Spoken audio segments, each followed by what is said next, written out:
pero bueno, vamos a ver si empezamos con cuál quieren empezar. Eh, tenía abiertas acá están. Porque Enzo me mandó algunas, pero no son las completas del eje, sino que está solamente las de género y cantidad. Yo voy a hacer un pantallazo, a ver, y lo voy a dejar a Matías, o no sé cómo preferís, Matías, si el orden querés primero vos y después yo con Solidarias. Si no Eh, te molesta, prefiero empezar, pero como vos prefieras, Mario, no tengo problema. Dale, pero digamos, quería hacer 10 minutos hasta las y 20 mientras sigue entrando gente, que vos me hagas entrar a la gente Sí, obvio. y yo hago un pantallacito de lo primero es lo primero, ¿no? Sí, sí, sí, Bueno, sí. este eje que nosotros le llamamos las clasificaciones de la obligación, eh, tiene varios criterios, ¿no? O sea, las principales clasificaciones aparecen desde el objeto y desde los sujetos, pero después tiene otras clasificaciones. Ocurre que algunas tienen que ver con otras materias, algunas se profundizan en varias materias, como según la causa fuente, otras diríamos son menos importantes, pero también tienen conexión recíproca con parte general, cuando vieron el análisis de cosas y en este caso, relaciones principales y accesorias, y las modalidades que también están desplazadas un poco a la teoría del acto jurídico, por eso es que no. Así que bueno, acá les hago un pantallazo de todas las posibles clasificaciones que encontramos. En este cuadro también, que se llama sinóptico, las vemos agrupadas también de acuerdo a sus subclasificaciones, ¿sí? O sea, dentro del objeto miren todas las que tienen. ¿M? Y a su vez ellas se pueden combinar, o sea, una de hacer, puede ser de sujetos singulares, o puede provenir de un contrato, o puede provenir de la ley, de una de dar, lo mismo, etcétera, etcétera. Pueden contener modalidades, quizá no contienen modalidades. Digamos, de las modalidades, yo les decía el martes que la más importante, que ustedes tienen que volver a repasar, porque digo, es un tema que nosotros lo damos por sabido, pero que después se conecta con otro tema muy importante, es el tema de la mora, ¿no? O sea, el tema del plazo conexado en nuestra materia a la mora. Por eso es un tema de las tres modalidades a repasar. Entonces, bueno, la idea un poco es que ustedes sepan que el eje de todas las clasificaciones arranca con esta, ¿no? Las obligaciones de dar, hacer y no hacer, que es de acuerdo a la naturaleza del vínculo. ¿No te deja hacer entrar gente, Mati? A ver, porque hay chicos tratando de entrar. Ahí tenés silenciado el borrador. Bueno, entonces les decía que,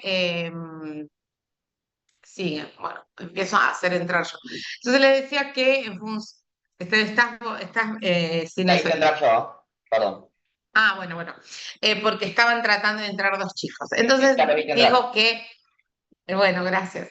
En función de la naturaleza del objeto, la principal, la que hace eje de todo el sistema clasificatorio, es las de dar, hacer y no hacer, ¿eh? Con sus dos contenidos. El dar, que puede ser dar un cuerpo cierto, dar la cosa cierta, como vulgarmente la conocemos, o dar cosas genéricas, como los trata el código. Esos artículos, esos numeritos corresponden a artículos del código como para que ustedes vean. Donde esa subclasificación también permite que la obligación tenga consecuencias diferentes según sea una u otra, ¿no? En una hay una obligación de objeto determinado desde el inicio de la obligación y en otra hay una obligación de objeto determinable, que en algún momento de la vida de esa relación tiene que estimarse en individualidad. Bueno, acá tenemos la obligación de dar cosas ciertas, las finalidades, constituir derechos reales, que es la más importante y la que fundamentalmente analizamos en el segundo año, transferir el uso y restituir al dueño, no es que no nos guste ni las sepamos ni las tengamos que anotar como finalidades, pero sepamos que también van a servir de repaso y de profundidad al momento de analizar los contratos el año que viene. Bueno, después dentro de las obligaciones de constituir derechos reales, vamos a pasar estos cuadritos que hacen un poco de historia y nos quedamos con el derecho argentino, que también un poco de repaso, si uno aprendió en la unidad de cosas y de patrimonio correctamente, vamos a saber que tenemos la principal clasificación de las obligaciones de dar cosas.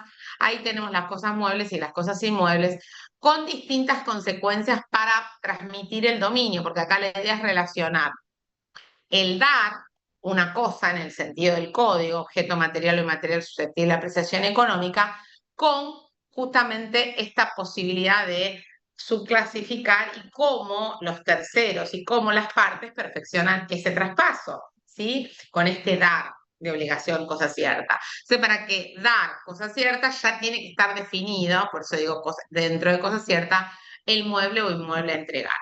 Y dentro de los muebles tenemos una pluralidad de posibilidades, infinita casi, diríamos cosas registrables, un criterio finito adoptado por el codificador y que siguió la comisión redactora de este código, y cosas no registrables, que es la regla.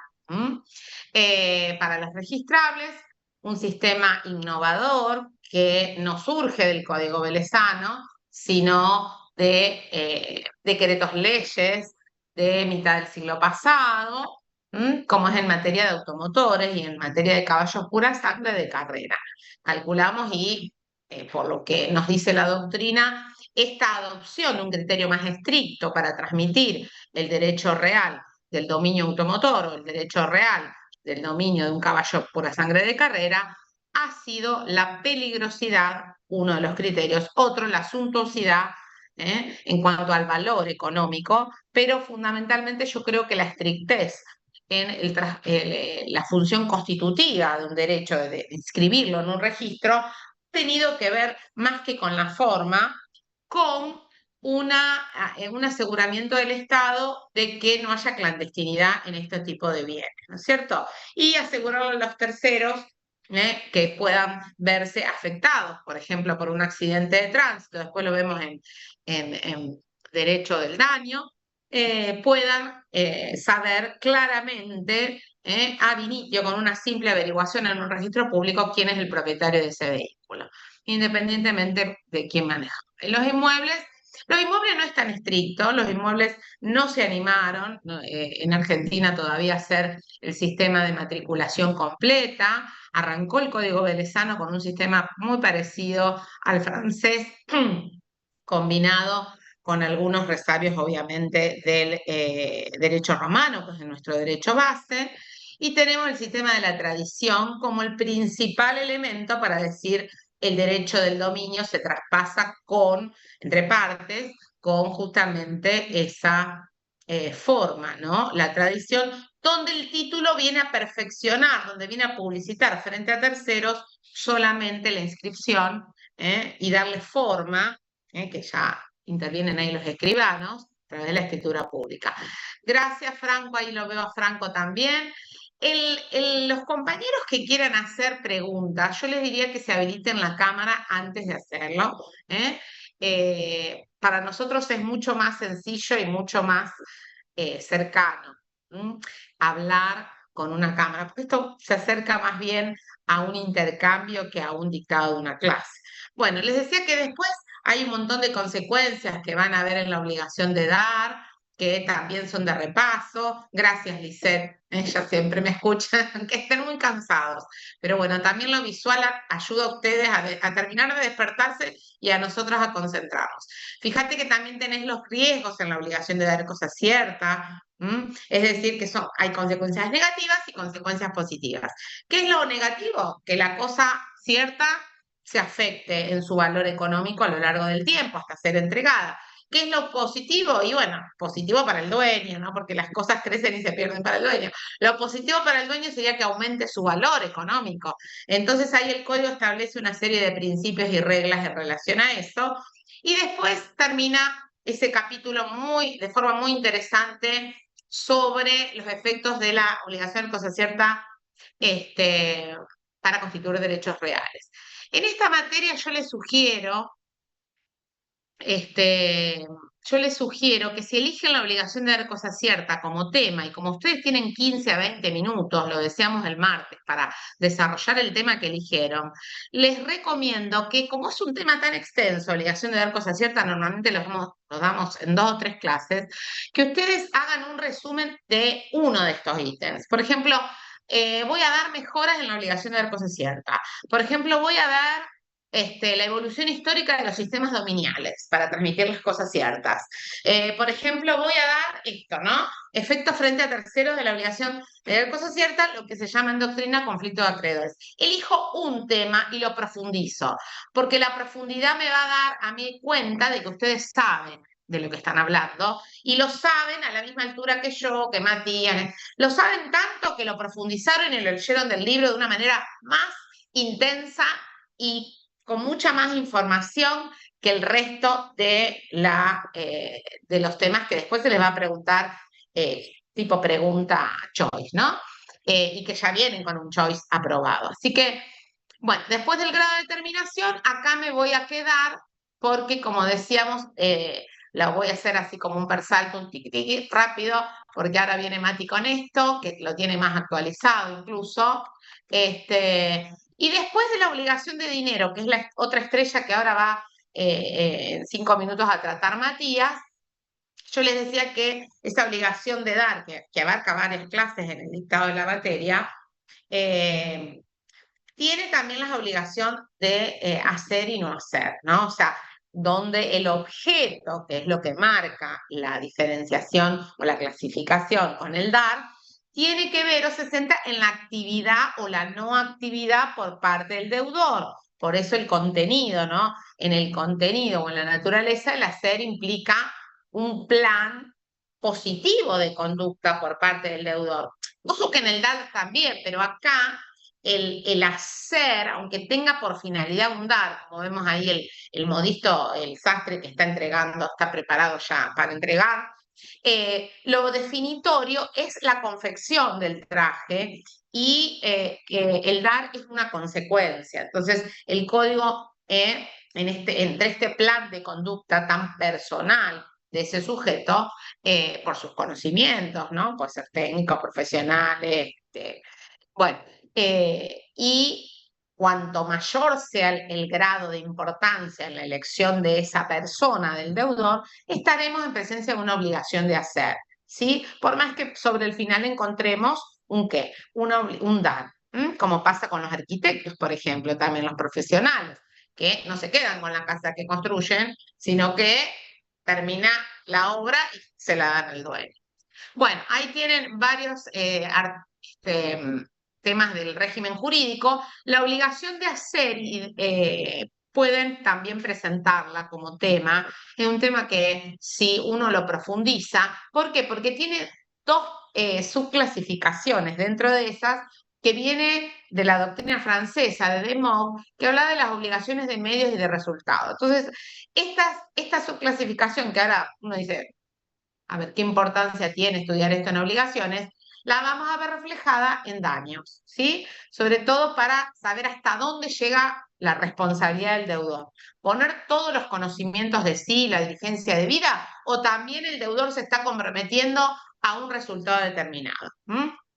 Entonces, es interesante saber este tipo de obligaciones. Y la de no hacer, me quedo medio escueto, ¿no? Si no tengo cantidad de ejemplos y demás, porque como les decía en la clase del martes, la idea es que ustedes hablen sin repreguntar el docente y el examen va bien, va genial, cuando el alumno se relaja y habla, como si estuviera alegando, como si estuviera tratando de demostrar lo que sabe, no como si es el que está demostrando lo que sabe, y para eso no me tengo que quedar cortito con lo del apunte, me tengo que quedar extenso, acá.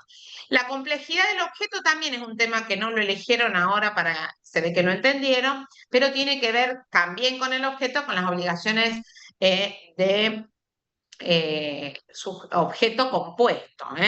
Es decir, hay pluralidad de objetos en una misma obligación y presenta a su vez una bifurcación en obligaciones conjuntas, cuando se deben todos esos objetos comprometidos que se enumeran generalmente con la conjunción y se deben, algunos de ellos, o sea, se definen de manera disyunta en las alternativas y facultativas. Los riesgos, ahí le trajimos, y después vienen esto que tiene que ver con la mancomunación, que ya habla de otra clasificación en función de los sujetos, y acá sí voy a dejar, porque esa la vamos a desarrollar en la segunda hora como para tener un orden, ¿sí? Allá por las 9:10 más o menos vamos a empezar. Lo vamos a dejar a Matías ahora, y yo voy a salir de voy a hacer stop, y creo que, fíjate si a vos te deja, si no voy a tener que poner lo que me mandaste. No, no, yo tengo unas filminas aparte, María, pero me debería dejar. Pero te deja, claro, anda probando despacito, yo mientras voy hablando con los chicos. Bueno, chicos, la idea entonces de preparar los temas de se ve, preparar los temas de previamente al examen, que es el 19, no lo dejen para el ratito que va. Desde que me enteré que aprobé, viste, Franco, pasa eso, enterarme a las 11 de la mañana y a las 2 empieza la mesa. Y entonces el otro día hablábamos, tratemos de preparar el tema que nos gustó antes, porque se predisponen ustedes mejor, la cabeza se aliviana, por más que uno sienta que no sabe nada antes de sentarse en el banco. Esa es una sensación que todos tenemos cuando pasamos por la facultad, pero queda en sensación si uno estudió. Y les sugiero por lo menos 2, 3 días antes tener elegido y dividido. Hay algunos que les gusta hacer apunte, otros que les gusta hacer una memorización del contenido del tema elegido, o que se lo tome otro. Bueno, hagan lo que quieran, ¿eh? Yo me grababa en esa época porque había grabadores, vieron unos grabadores, unas cosas así, aparatejos, y después digo, ay, qué rápido que fui, en 5 minutos ya dije todo. No, y entonces iba ampliando en función de esos repasos. Pero tomen en cuenta 15 a 20 minutos. Que después el profesor diga, se cortó acá tu examen, está bien, a los 5, 10, y te pasa otra cosa, no es símbolo de que está mal. Ahora, si vos te quedás callado a los 5 minutos o a los 2 minutos, diste el concepto de pago y me mirás y me decís, ya está, entonces ahí el tema fue mal. ¿Sí? Por más que yo haya dicho bien el concepto de pago. Porque el tema tiene que ser a desarrollar, no es el choice. Bueno, Mati, me callo y te dejo. Ah, bueno, chicos, bueno, vamos a seguir con la clasificación, dentro de la clasificación de las obligaciones, con uno de los tipos de obligaciones más importantes, sobre todo para el día a día, para el común. Eh, es un tema que, que es importante saberlo tanto para la resolución de conflictos como para evitar conflictos. Tema de examen, claramente, es un tema que se suele tomar en examen, y preparen el tema que preparen, es muy probable que alguna de las preguntas vaya dirigidas hacia obligaciones dinerarias. Es un tema extenso, vamos a tratar de hablar de lo más importante en media hora más o menos que tenemos. Claramente no se queden con lo que hablamos acá, porque es un súper, súper, súper resumen. Es mucho más amplio y van a tener que verlo en gran parte por su cuenta. Pero bueno, vamos a tratar de ver los puntos más importantes, ¿sí? Y vuelvo a lo mismo, es muy importante. Es un tema que si no lo sabes probablemente te tira abajo un examen. Vamos a comenzar el tema de obligaciones dinerarias. Es un tipo de obligación dentro de las obligaciones de dar, ¿sí? Se la puede ubicar también dentro de las obligaciones de género, cuando ven las clasificaciones. Y tiene una particularidad que desde el año pasado, a través del decreto ley 70/23, sufrió una serie de modificaciones que, con 2 o 3 modificaciones al artículo que regula este tipo de obligaciones, hizo que cambiara drásticamente el régimen completo, ¿sí? Y ahora lo vamos a ver, vamos a tratar de profundizar un poco en eso, en el cambio. Lamentablemente, cada vez que hay un cambio en la legislación sustancial, llámese la ley Borda o el cambio de código de 2015, o bueno, en este caso la ley Bases, que modificó mucho del ordenamiento jurídico, hay que estudiar los dos. ¿Por qué? Porque puede que surja o tengan que atender un conflicto cuyo origen fue anterior a la ley. Y ya sabemos por artículo 7 que no podemos ir para atrás y aplicarle a un conflicto nacido anteriormente una ley que se reguló posteriormente. Bien, entonces es importante conocer los dos regímenes, como quienes estudiaban en el 2015 tuvieron que conocer los dos códigos, como quienes estudiaban con la ley Borda tuvieron que conocer el código antiguo y la reforma. Así que vamos a tratar de hacer esa distinción entre ambos regímenes, ¿sí? Bueno, ¿qué son las obligaciones dinerarias? Como decían, bueno, son aquellas que tienen por objeto la entrega de una suma de dinero. Y acá el primer punto en conflicto, porque la pregunta es, bueno, ¿y qué es el dinero? Una obligación dineraria puede ser la entrega de un lingote de oro, puede ser la entrega de títulos al portador, puede ser la entrega de cheques. Depende del régimen, si es con el régimen actual o era con previo a la reforma de la ley Bases, podía ser una obligación dineraria la entrega de dólares, de euros, de yen, de rubros rusos. Eh, bueno, entonces el primer punto de conflicto es qué es el dinero, ¿sí? Antes de ir al concepto de qué es el dinero, vamos a ver cuáles son las funciones que tiene el dinero. Básicamente, ¿para qué se usa? ¿Cuál es en el día a día la función que cumple el dinero? Podemos ejemplificar algunas o mencionar algunas que sirve como una unidad de medida o valor de los demás bienes. Cuando uno quiere saber cuánto vale algo o cuál es el valor de determinado bien, se cuantifica en dinero, ¿sí? Es un instrumento de cambio, yo accedo a otros bienes a través del dinero. Un instrumento de ahorro sirve para generar riqueza, para atesorar y generar riqueza. Bueno, comparte con el que sigue un instrumento de acumulación de riquezas. Instrumento de producción, ¿sí? Claramente uno de los más importantes para la macroeconomía de un país. El dinero inyectado en la industria genera más producción, ¿sí? No hay industria sin dinero. Y un instrumento de pago, ¿sí? Entendiendo el pago en el concepto jurídico que vamos a ver más adelante, como el cumplimiento de la obligación. Bien. Entonces, ¿en qué casos va a ser un instrumento de pago? Bueno, va a ser un instrumento de pago en aquellos casos en que la obligación sea de dar suma de dinero. ¿Qué es el dinero? El dinero estrictamente y conforme lo establece el artículo 765 del Código Civil, es la moneda que autoriza y emite el Estado con la finalidad primordial de servir como unidad de medida de valor de todos los bienes como instrumento de cambio y como medio de pago de relaciones patrimoniales, ¿sí? Pero el punto clave es esto, es la moneda que emite y autoriza el Estado. Ese es el dinero conforme nuestra legislación, ¿bien?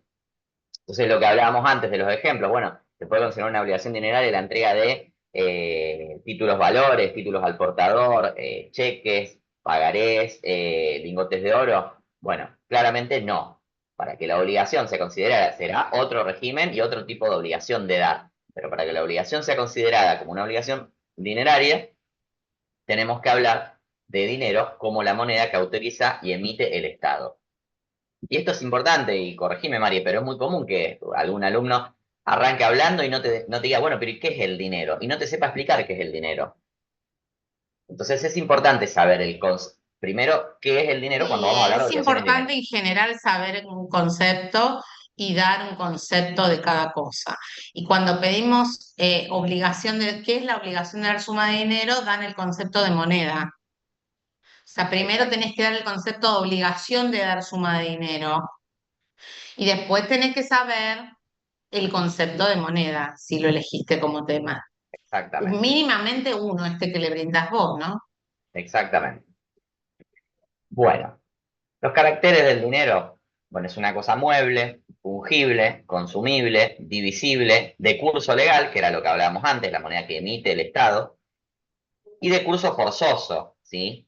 Y quiere decir que para aquellas operaciones que se realicen dentro del Estado es la moneda que hay que utilizar, que se debería utilizar. Si bien vamos a ver después que la ley bases modifica un poco todo esto y vamos a ver la comparación ahora, pero bueno, en principio estos son los caracteres, no los vamos a desarrollar, estudienlos, desarrollenlos ustedes para poder seguir avanzando.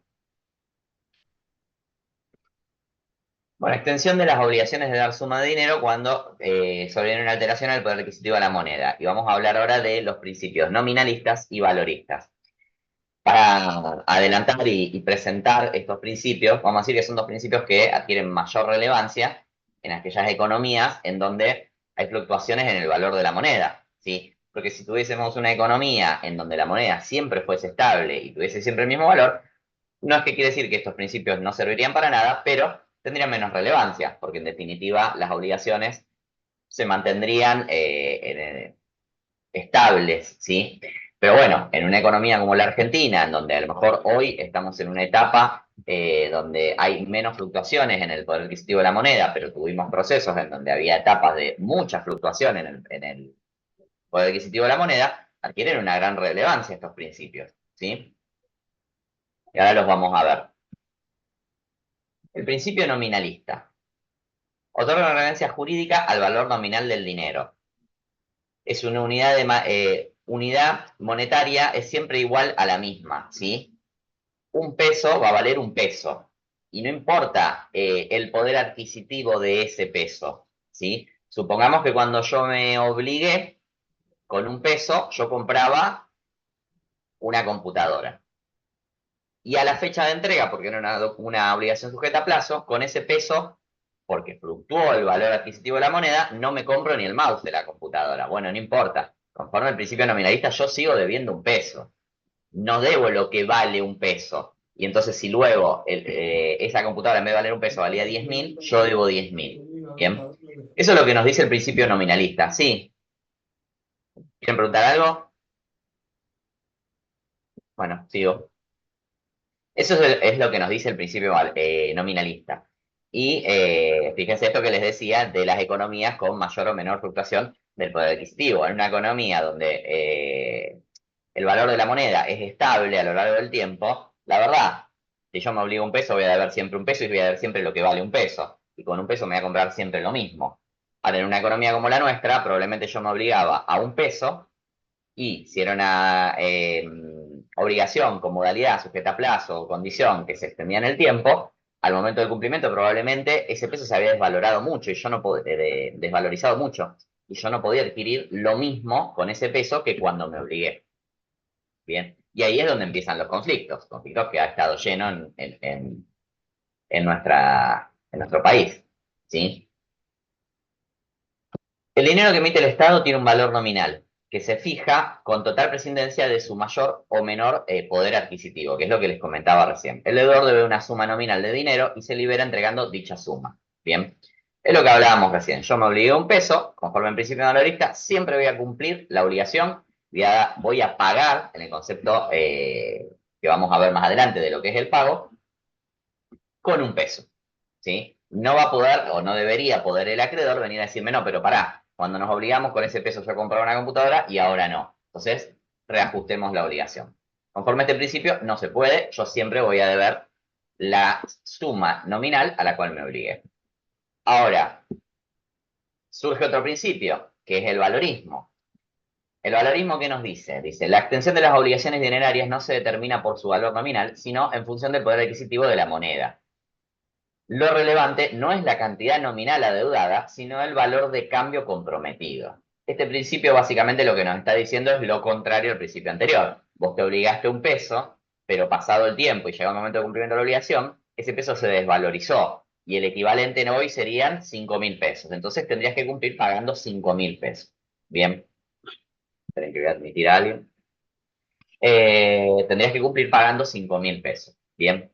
Esto es lo que nos dice el valorismo. Fíjense que es la antítesis o la teoría completamente opuesta al nominalismo. Bien.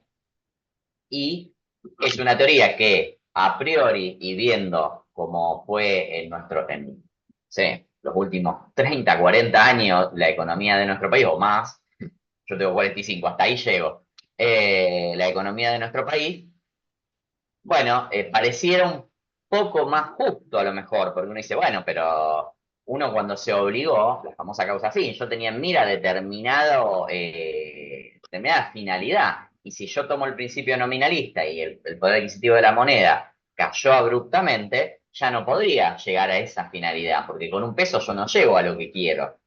Entonces el valorismo da su punto de vista y dice, no, la obligación debería cumplirse con el poder adquisitivo de la moneda y no con el valor nominal. ¿Bien? ¿Se entiende hasta acá la diferencia entre nominalismo y valorismo? Tengan en cuenta que es mucho más extenso, lo mismo que les dije cuando empezamos, estudienlo bien porque son importantes y fíjense, ustedes son chicos, pero no tanto, han vivido muchas etapas de nuestro país y estos temas En el son, chat no veo nada en el chat todavía, ¿eh? Pueden no, escribir también y los vamos siguiendo por ahí a las preguntas. ¿Mm? exacto. Pero bueno, básicamente estas son las dos teorías que les recomiendo que las estudien más en profundidad, porque la verdad que son importantes. Ahora, ¿qué teoría adopta nuestro Código Civil? El Código Civil adopta una de estas dos teorías y dice, no, las obligaciones o la teoría que vamos a adoptar es esta. Bueno,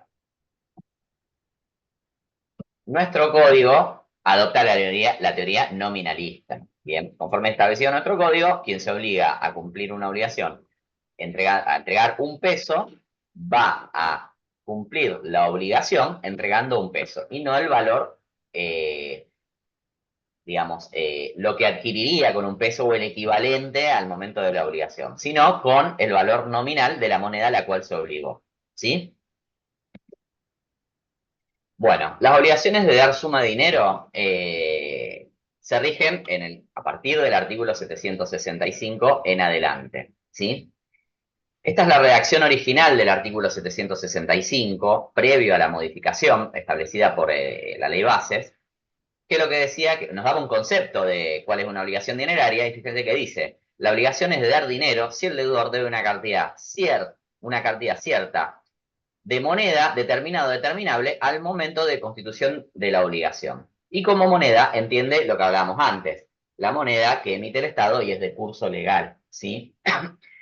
El antiguo, porque hoy es antiguo, ya artículo 765, hacía una distinción, perdonen,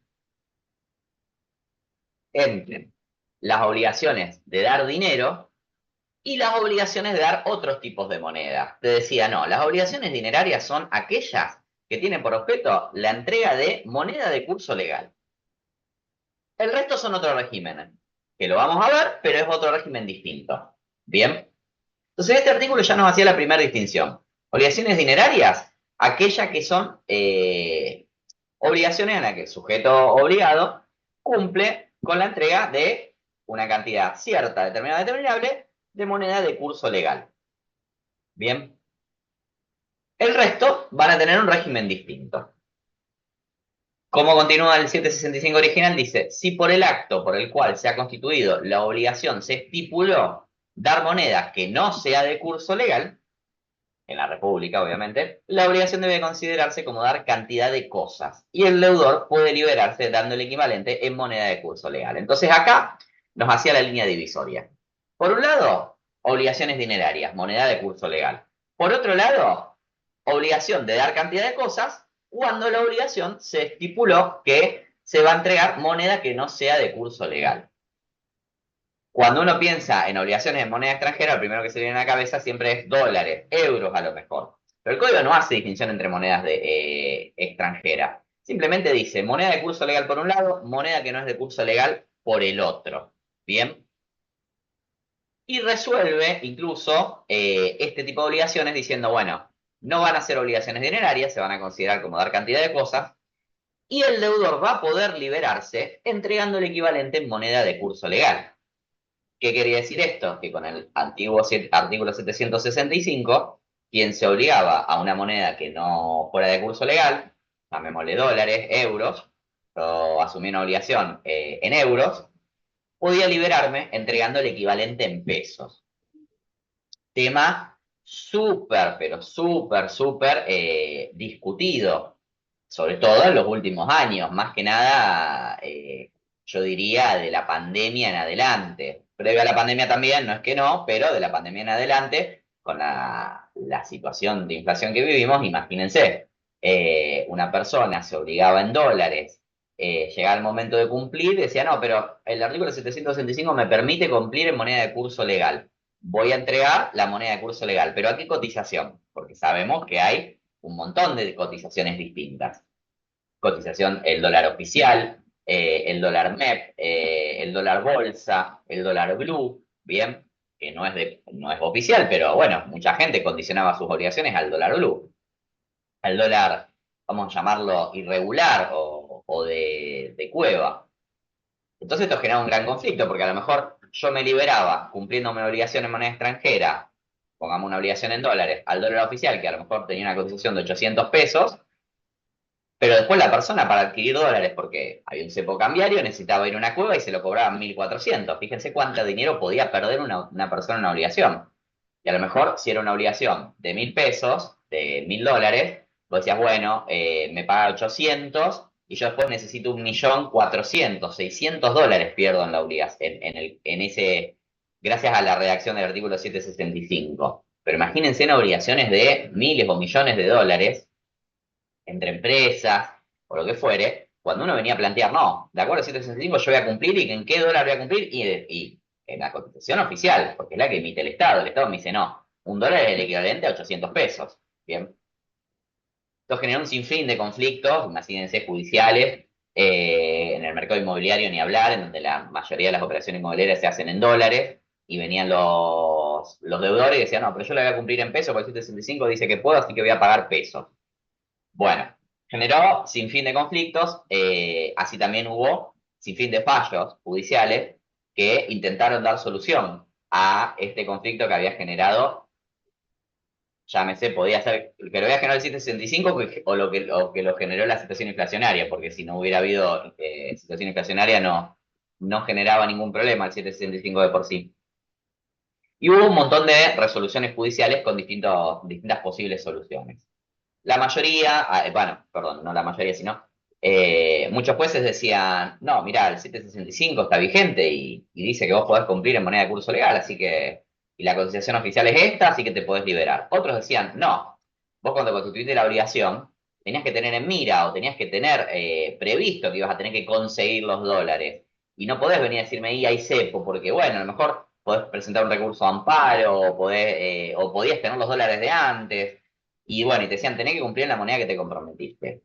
Y algunos fallos que tomaron una postura intermedia y que fue, creo que corrígenme Fran y Marie, pero lo que más se vio fueron fallos en donde planteaban la posibilidad de cumplir en equivalente al dólar MEP, al dólar bolsa, que no era un dólar irregular, no estaba prohibido por el Estado, no era un dólar de cueva, no era un dólar blue, y era un dólar al cual podía acceder una persona pese al cepo, ¿sí? El cepo, que era la prohibición de poder adquirir en moneda extranjera, teníamos un cupo que era 200 dólares mensuales, y a lo mejor yo me había obligado a 1.000. Bueno, a través del dólar bolsa o dólar MEP, yo podía adquirir esos 1.000 de forma legal, ¿sí? Porque en una cueva sabemos que es ilegal. Entonces, muchos fallos empezaron a tomar esa postura, decir, bueno, no, está bien, yo te entiendo la reacción del 765, pero bueno, también vamos a tener en cuenta lo que las partes tuvieron en cuenta al comprometerse, que era una moneda que no era la de curso legal. Y bueno, pero no puedo, pues, porque hay un cepo. Bueno, pero está Sí, el dólar después MEP al cual se puede ese acceder. tema y a qué fecha, porque el artículo Exacto. tampoco te resuelve. Los primeros fallos del 2015 salía el dólar oficial o como vos decís, el dólar MED en alguna situación, pero también a qué fecha, ¿no? Entonces es como que A la fecha había toda una claro, a la fecha de la cotización, especulación sí, sí, prácticamente diaria. ¿A qué fecha de cotización? ¿Mm? exactamente. ¿A qué fecha de la cotización? El tipo de dólar, que hay ¿Y a qué muchos, como fecha se dice toma, se Matías, debería tomar? Sí. sí, ese es otro tema. Sí, sí, obvio que Sobre sí. todo en las obligaciones que son valorativas, Matías. Miren, Bueno, después lo vas a ver. ¿No? yo para darles un ejemplo, yo a vos te lo he comentado, Mariela, tuvimos un fallo judicial en el estudio en donde un juez nos condenó era una obligación dineraria, no hay duda, yo no tengo duda por lo menos de que la obligación era dineraria, era de dar suma de dinero, moneda de curso legal, condena a mi cliente que tenía que pagar, pero lo condena al equivalente en dólar blue, lo cual, desde mi opinión, es algo que está mal. Un juez no puede condicionar el cumplimiento de una obligación a un dólar prohibido, pero bueno, lo hizo. Pero fíjate, Marie, cómo es la cosa, que mi cliente no quiso apelarla porque como a los momentos que había tomado las cotizaciones al inicio de la obligación, al momento del cumplimiento, le convenía el dólar blue antes que el dólar oficial, por una cuestión numérica. Pero bueno, de esto ha habido sin fin de conflictos, que yo creo que el 765 nuevo, que ahora lo vamos a ver, algo resuelve, porque le da un fin a esta discusión, ¿sí? Ahora vamos a continuar. Pero bueno, básicamente lo importante del 765 es eso, que nos define cuáles son las obligaciones dinerarias, cuáles son las obligaciones que quedan exentas de ser obligación dineraria y van a tener un régimen distinto, hace la línea distintiva entre las obligaciones dinerarias por un lado y las obligaciones de dar moneda que no es de curso legal. Fíjense que no habla de moneda extranjera, moneda que no es de curso legal, ¿bien? Y la considera obligación de dar cantidad de cosas y plantea esta posibilidad de que el deudor se libere entregando el equivalente en moneda de curso legal. Y esto es importante, chicos, porque por más que este artículo no esté más, si la obligación nació en el año 2022, supongamos, se va a tener que aplicar este artículo. O sea que los conflictos van a seguir existiendo y van a seguir existiendo por mucho tiempo, ¿sí? A los cuales se va a tener que aplicar este artículo y no la nueva redacción. Ahora bien, Decreto 70/23, que es la famosa ley bases, modifica, entre un montón de cosas que modifica, el régimen de las obligaciones dinerarias, cambiando el artículo 765 y 766 en algunos puntos y lo modifica sustancialmente. Fíjense, quien tenga código en mano y tenga el artículo viejo, vamos a leer cómo quedó con la nueva redacción y van a ver la diferencia. Dice, artículo 765, concepto. La obligación es de dar dinero si el deudor debe cierta cantidad de moneda determinada o determinable al momento de constitución de la obligación, sea o no de curso legal en el país. Primer distinción importante. El anterior nos decía, era obligación dineraria si era moneda de curso legal en el país. El nuevo nos dice, va a ser obligación dineraria, sea de curso legal en el país o no. Y mete en la misma bolsa que las obligaciones dinerarias a las obligaciones en moneda extranjera, que el artículo 765 anterior nos las dividía en dos. Este nos dice todo lo mismo. Las obligaciones de dar suma de dinero de curso legal o de que no sean de curso legal van a tener todas el mismo régimen y es todo lo mismo, entra dentro de las obligaciones dinerarias. Y fíjense cómo continúa y también, que es un cambio sustancial, diciendo, el deudor solo se libera si entrega las cantidades comprometidas en la moneda pactada. Entonces ya me soluciona este problema que hablábamos antes y me elimina la posibilidad de liberarme entregando moneda distinta a la pactada. Yo me comprometí en dólares, voy a tener que cumplir con dólares. Me comprometí en yenes chinos, voy a tener que cumplir con yenes chinos. No voy a poder plantear, no, porque el 7, no, el 765 dice cumplir en la moneda que te obligaste y se acabaron las discusiones. Esto va a solucionar un montón de problemas en relación a esto que hablábamos antes. ¿Qué cotización tomamos? ¿Dólar MEP, CEPO? No, este dice, te comprometiste en dólares, pagá en dólares, olvídate de las cotizaciones. ¿Cómo lo vas a conseguir? Y no sé, andá y conseguilo. Vos te comprometiste en dólares. Bien. Y continúa, y acá termina de prohibir de alguna forma la posibilidad de cumplir en otra moneda. Los jueces no pueden modificar la forma de pago o la moneda pactada por las partes. ¿Sí?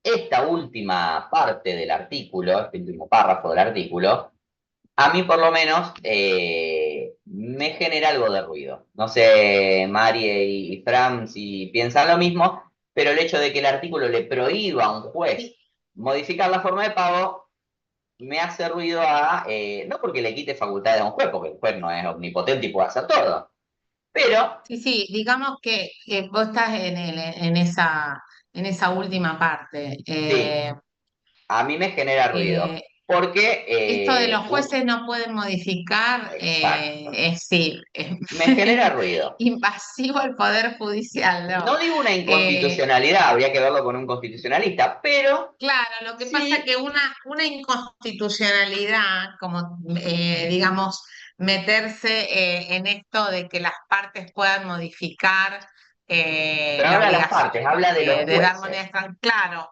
como era originariamente, se trató de arreglar con otra inconstitucionalidad, con otro párrafo que también nos hace ruido, porque A que mí diga me una hace ruido norma porque del aparte código. el legislador legisla para una generalidad y para no un caso puntual. Y va a haber muchos Claro, casos, entiendo yo, en donde una persona va a poder justificar el por qué, en su caso puntual, cumplir con moneda distinta a la pactada. Hoy no se me ocurre, pero puede haberlos. Y de darle al juez la facultad de revisar esos casos y tener la posibilidad de decidir, bueno, me hace un poco de ruido. No, no sé, a lo sí, mejor, afecta un poco con el tema de la posibilidad de revisar los jueces la moneda y la extensión en la cláusula penal, ¿no? Que es mucho exacto. más abierta que los jueces revisen en el sentido del favor de Vitoris, porque recordemos que lo dijimos el martes, todo este plexo narrativo que habla de la teoría de las obligaciones tiene un principio rector que se manifiesta en la buena fe como con el favor de Vitoris, todo a favor del deudor. Entonces acá pareciera que este no, este como el favor del deudor, no, está diciendo que los jueces, ni siquiera los jueces, Claro.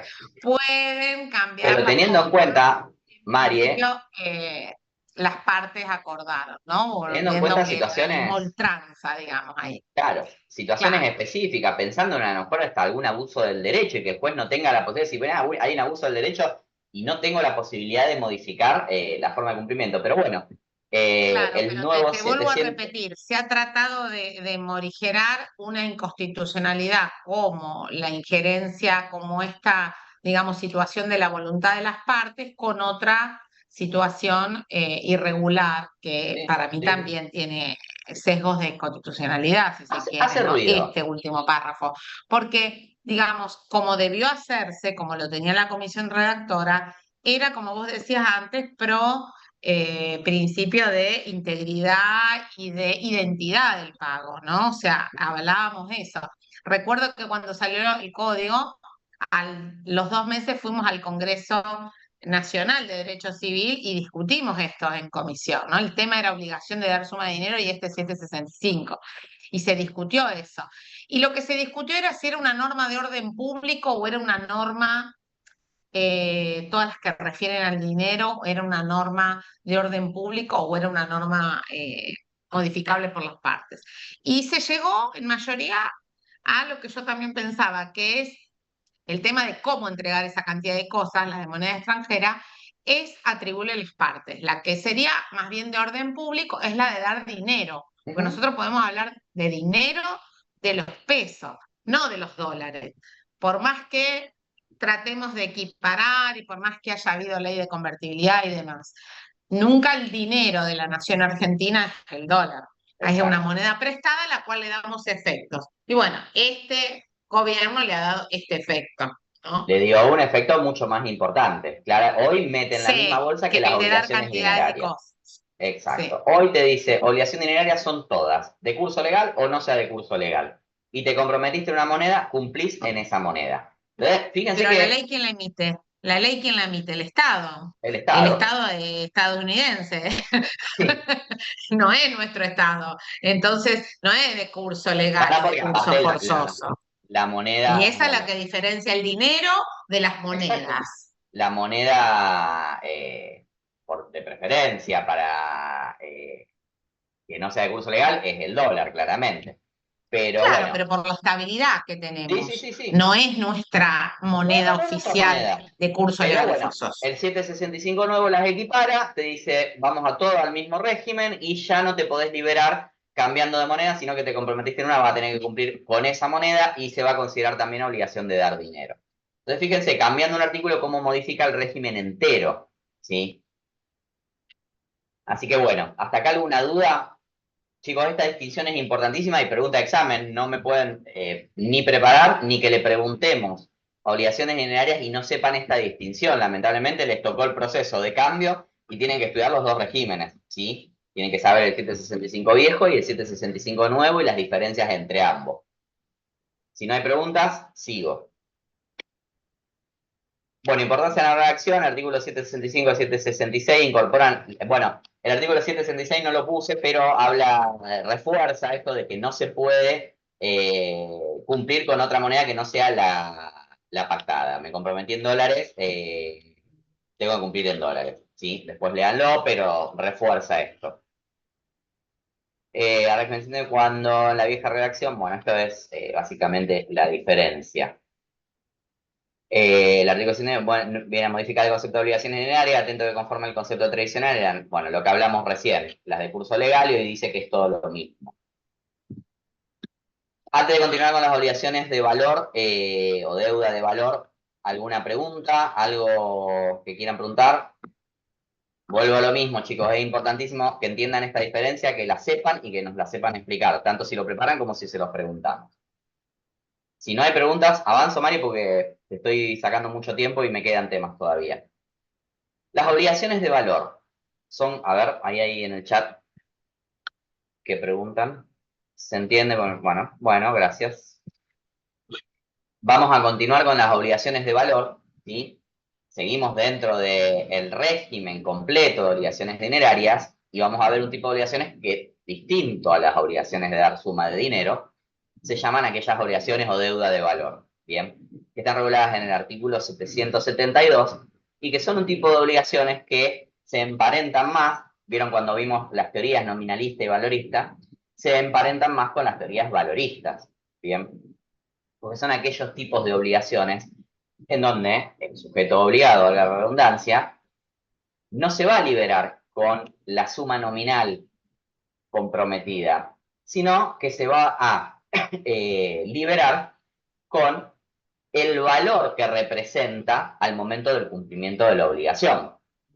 Yo no estoy obligado a una suma nominal, sino a un valor que te tiene que cuantificar en un momento y ese momento va a ser el momento del cumplimiento de la obligación.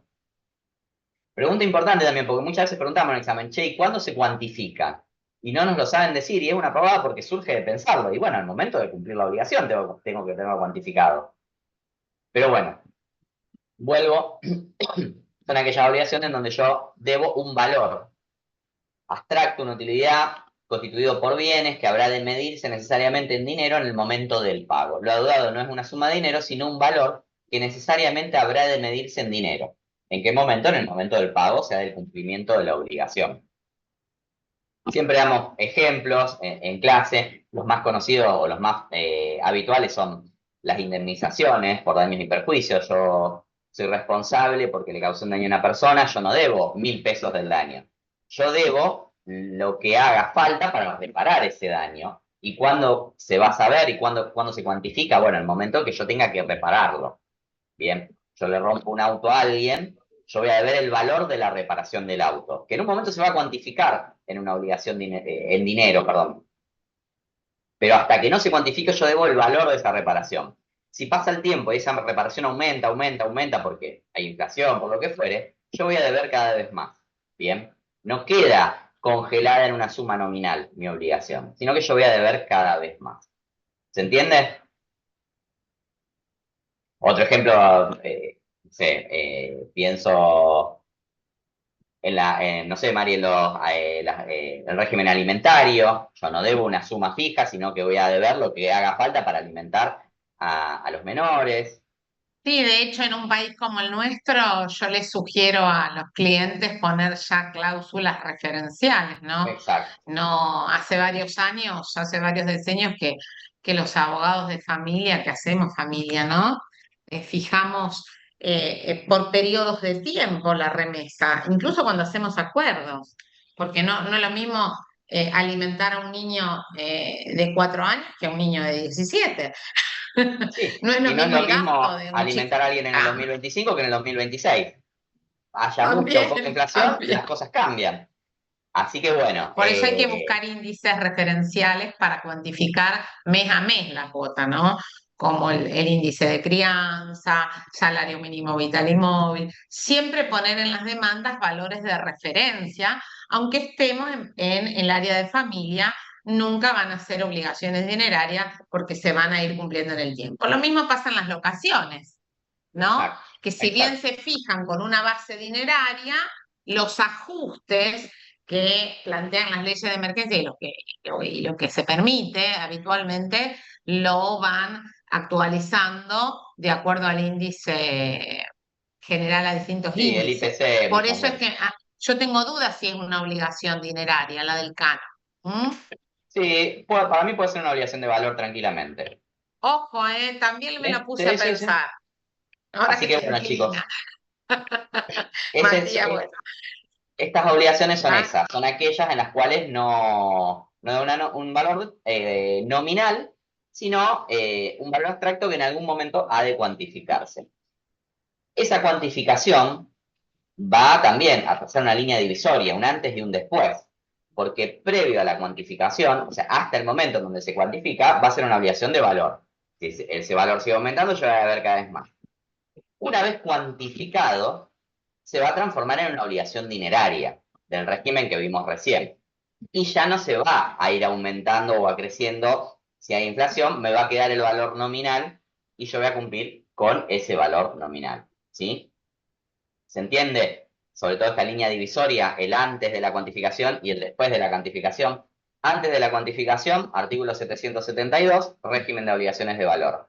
Después de la cuantificación, artículo 765, obligaciones dinerarias. ¿Sí? Avanzo, Mari, porque no te va a quedar bien. Bueno, el artículo lo bueno, lean por su cuenta, ya lo explicamos, así que léanlo, está regulado en el artículo 772. Bueno, lo que les decía, esta línea divisoria, el antes y después de la cuantificación. Antes de la cuantificación es una obligación de valor, post cuantificación, obligación dineraria. Esto es algo importante. ¿Puede cuantificarse una obligación de valor en moneda que no sea de curso legal según el régimen anterior? O sea, conforme el antiguo 765, porque el nuevo ya vimos que medio que equipara, pero el antiguo decía que no, que eran cosas distintas, moneda de curso, el régimen de moneda de curso legal y el que no era de curso legal. ¿Se podía, conforme el 772, cuantificar una obligación de valor en moneda extranjera? Por ejemplo, en indemnización por daños y perjuicios. Podía después decir, listo, hay que repararle el daño. Vas a deber $10.000. ¿Podía? Bueno, sí, podía. Primero porque el artículo 772 lo permite, específicamente dice que se puede. Pero además, yo acá les puse a modo de ejemplo, hay fallos, este es de la Cámara de Apelaciones Civil y Comercial Laboral de Venado Tuerto, en donde condenaron a pagar una indemnización, equiparándolo a el valor de moneda que no es de curso legal. En este caso, dólar MEP, utilizaron como unidad de medida. Entonces, fíjense que es factible cuantificar una obligación de valor en moneda extranjera. Yo después, el que le interese el fallo me lo pide, le paso el resumen, porque si me pongo a leerlo no terminamos más. Acá hay un pequeño resumen, pero fíjense que termina diciendo, a tal fin, ascienden las sumas otorgadas a un total de pesos 64.100.000, equivalentes a $50.000 MEP. Y eso es lo que condenó esta Cámara de Apelaciones. Fíjense que es un fallo de Cámara, ni siquiera un fallo de un juez de primera instancia. ¿Sí? Bueno, régimen de moneda extranjera. ¿Por qué lo puse aparte? Si dijimos que el decreto 7030 lo modifica y equipara, porque es lo que les decía anteriormente. Pueden tener un conflicto cuyo origen fuera el año 2022, 2021, 2020, que no esté prescripto, y les toque resolverlo conforme la redacción antigua, porque el artículo que estaba vigente era el anterior. Entonces, por eso también la importancia de conocer los dos regímenes y saber la diferencia. No vamos a ahondar demasiado porque lo estuvimos hablando recién y explicando, pero bueno, hace esta diferencia entre la moneda que no es de curso legal y aquella que sí es de curso legal, planteando que la que no es de curso legal se considera la obligación de dar cantidad de cosas y la posibilidad de liberarse en moneda de curso legal. El resto es todo lo que estuvimos hablando recién en relación a las soluciones que tomaron los jueces, la jurisprudencia, tanto de primera instancia como incluso fallos de corte, en donde se han establecido estas posibilidades de cumplir en dólar MEP, algunos han dicho que no, que había que cumplir la moneda pactada, etcétera. Era muy común, Mario, vos lo debe haber visto, en instrumentos donde se comprometían la gente en moneda que no era de curso legal y planteando la posibilidad de un eventual conflicto en un futuro, establecer una cláusula en donde el deudor declaraba que él tenía en su poder la cantidad de dólares, o sea, se había comprometido en $10.000, tenía los $10.000 guardados en un cajón o en una caja de seguridad. Y prohibían expresamente en una cláusula la posibilidad de cumplir en moneda de curso legal. Y esto sí lo adoptó la jurisprudencia. Los jueces decían, bueno, si cuando firmaste el instrumento por el cual te obligaste, dijiste que los dólares los tenías guardados, o sea que no tenés una imposibilidad de adquirirlos porque hay un cepo, porque dijiste que los tenías guardados, los tenés vos físicamente. Y además específicamente vos, deudor, dijiste, yo estoy de acuerdo en que no pueda cumplir la obligación en otra moneda y gran parte de la jurisprudencia decía, no, está bien, entonces en ese sentido tenés que cumplir la moneda que te pactaste porque no tenés excusa para cumplir en moneda de curso legal. ¿Se entiende? Esto es muy común, sobre todo en las operaciones inmobiliarias, en los boletos, en las escrituras se solía poner este tipo de cláusulas para que el deudor no pudiera liberarse en pesos y tuviera que cumplir en la moneda que se pactó. Bueno, deuda de intereses. Tengo 5 minutos más, Mari, para pasarlo rápido. Dale. Sí, Lo paso rápido y porque es bueno, un ya. tema muy importante este también. Es importante, sí. Por eso digo que la verdad que el régimen de obligación diaria es largo. Nosotros vamos en 2 clases en el año. Así que bueno, lo voy a Sí, no lo pasar. eligieron ellos, pero es un tema que siempre se pregunta, Sí, como vos decís, tanto en el choice como segunda pregunta, tercera pregunta, sí, si no lo refieren en el en el examen examen. oral. Así que bueno, yo les voy a hacer un breve, muy breve, y me tomaré 5 minutos para hablar de los intereses y estudienlo y desarrollenlo porque es importante. Bueno, ¿qué son los intereses? Es la ganancia o beneficio que produce un capital dinerario, son los aumentos paulatinos que experimentan las deudas de dinero en razón de su importe y del tiempo transcurrido. ¿Sí? Caracteres. Bueno, la pecuniariedad, hay que establecerlos tiene que tener un valor pecuniario. ¿Alguien metí a alguien? Porcentualidad, se establecen valores porcentuales, no van a ser sumas fijas de dinero. Periodicidad, ¿sí? Devengan periódicamente, pues hay que ver qué periodicidad se estableció. Diario, semanal, mensual, anual, pero van a tener una periodicidad. Y accesoriedad, ¿sí? Porque son accesorios a una obligación principal. Van a seguir la suerte de esta obligación principal, ¿bien? Estos caracteres que parece la típica teoría del libro, caracteres, son importantísimos, porque lo distinguen de otras obligaciones que nosotros vemos. Por ejemplo, de la cláusula penal. Uno diría, bueno, pero son iguales que la cláusula penal, ¿cuál es la diferencia? Y bueno, justamente esta diferencia está en los caracteres. La cláusula penal no necesariamente es pecuniaria, no necesariamente es porcentual, puede ser una suma fija de dinero, como establecer una cláusula penal de $1.000.000, mientras que los intereses sí o sí tienen que ser porcentual, tienen que ser un porcentaje sobre el capital principal. La periodicidad, los intereses sí o sí tienen que tener esta periodicidad, mientras que la cláusula penal no. La accesoriedad es un carácter que comparten, ¿sí? Pero en este caso puntual, como muchos otros, pero sobre todo en este caso, los caracteres son importantes para poder distinguirlo, por ejemplo, de la cláusula penal. Tipos de intereses. Bueno, tenemos los intereses compensatorios, los moratorios y los punitorios, ¿sí? El régimen legal, bueno, el artículo 767 regula los compensatorios, planteando, dice, que la obligación puede llevar intereses y son válidos los que sean, perdón, convenido entre el deudor y acreedor, como también la tasa fijada para su liquidación. Si no fuera acordada por las partes ni por las leyes ni resulta de los usos, la tasa de interés compensatorio puede ser fijada por los jueces. En resumen, el interés compensatorio es el interés que va a pagar el deudor por el uso del capital ajeno, ¿sí? En tanto yo no cumpla con mi obligación, ¿sí? Ese capital le pertenece a mi acreedor. Yo todavía no se lo entrego porque no se cumplió el plazo, la condición, etcétera, pero estoy usando un capital que es ajeno, que se lo voy a tener que reintegrar. Entonces, estos intereses compensatorios justamente son esa retribución por el uso de este capital ajeno. Este acreedor que quiere recibir su capital va a recibir estos intereses como una forma de compensación por no haber podido utilizar ese capital durante el tiempo que yo tardé en reintegrárselo. ¿Se entiende? Seguimos con los moratorios. Bueno, vemos que régimen legal, artículo 768, los intereses moratorios. A partir de su mora, el deudor debe los intereses correspondientes y la tasa se termina, por lo que acuerden las partes, por lo que dispongan las leyes especiales y en subsidio por las tasas que se fijan según las reglamentaciones del Banco Central. Bueno, en este caso los intereses moratorios no van a ser una compensación al acreedor por el uso de capital ajeno, sino que van a estar estrictamente ligados a la mora. Y por eso después es muy importante entender bien mora, porque los intereses moratorios yo diría que son el efecto principal de la mora. Pese a que hay otros, creo que el efecto principal de la mora son los intereses moratorios, ¿sí? A partir de la mora comienzan a devengarse estos intereses. Y de ahí la importancia también de saber cómo funciona la mora, en cuáles casos la mora es automática, en cuáles casos no, para saber desde cuándo comienzan a regir estos intereses moratorios. Pero básicamente estos intereses moratorios van a ser eso, la compensación por la no retribución del capital en el momento pactado. ¿Sí? Mientras más tiempo pase, más se deberán de intereses, y el 768 nos dice cómo se regulan estos tipos de intereses. Y ahora vamos a los punitorios, los últimos, cuyo régimen legal está en el artículo 769 y nos dice que los intereses punitorios convencionales se rigen por las normas que regulan la cláusula penal. Nos remite básicamente a la regulación jurídica de la cláusula penal.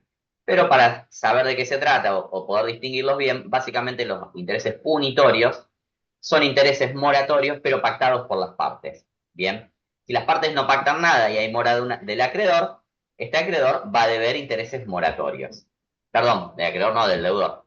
Deben intereses moratorios. Los punitorios son aquellos intereses que van a funcionar de la misma forma que los moratorios, básicamente, pero que están pactados previamente por las partes. Las partes dicen, si no cumplís en tal plazo vas a pagar este interés. Si está pactado por las partes, el interés es punitorio y no es moratorio. Y ahí es donde puede entrar la confusión con la cláusula penal.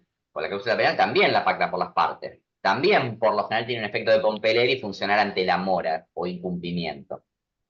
Y acá donde yo les decía la importancia de los caracteres. Porque la diferencia que vas a tener en esa obligación, que puede tener cláusula penal e intereses punitorios, las dos cosas, la diferencia va a estar dada en los caracteres. La cláusula penal siempre va a ser porcentual, siempre va a ser pecuniaria, y perdón, los intereses punitorios. Y la cláusula penal puede que no. ¿Sí? Entonces acá es donde tienen mayor importancia. Bueno, anatocismo, y con esto termino, María, así ya los dejo seguir.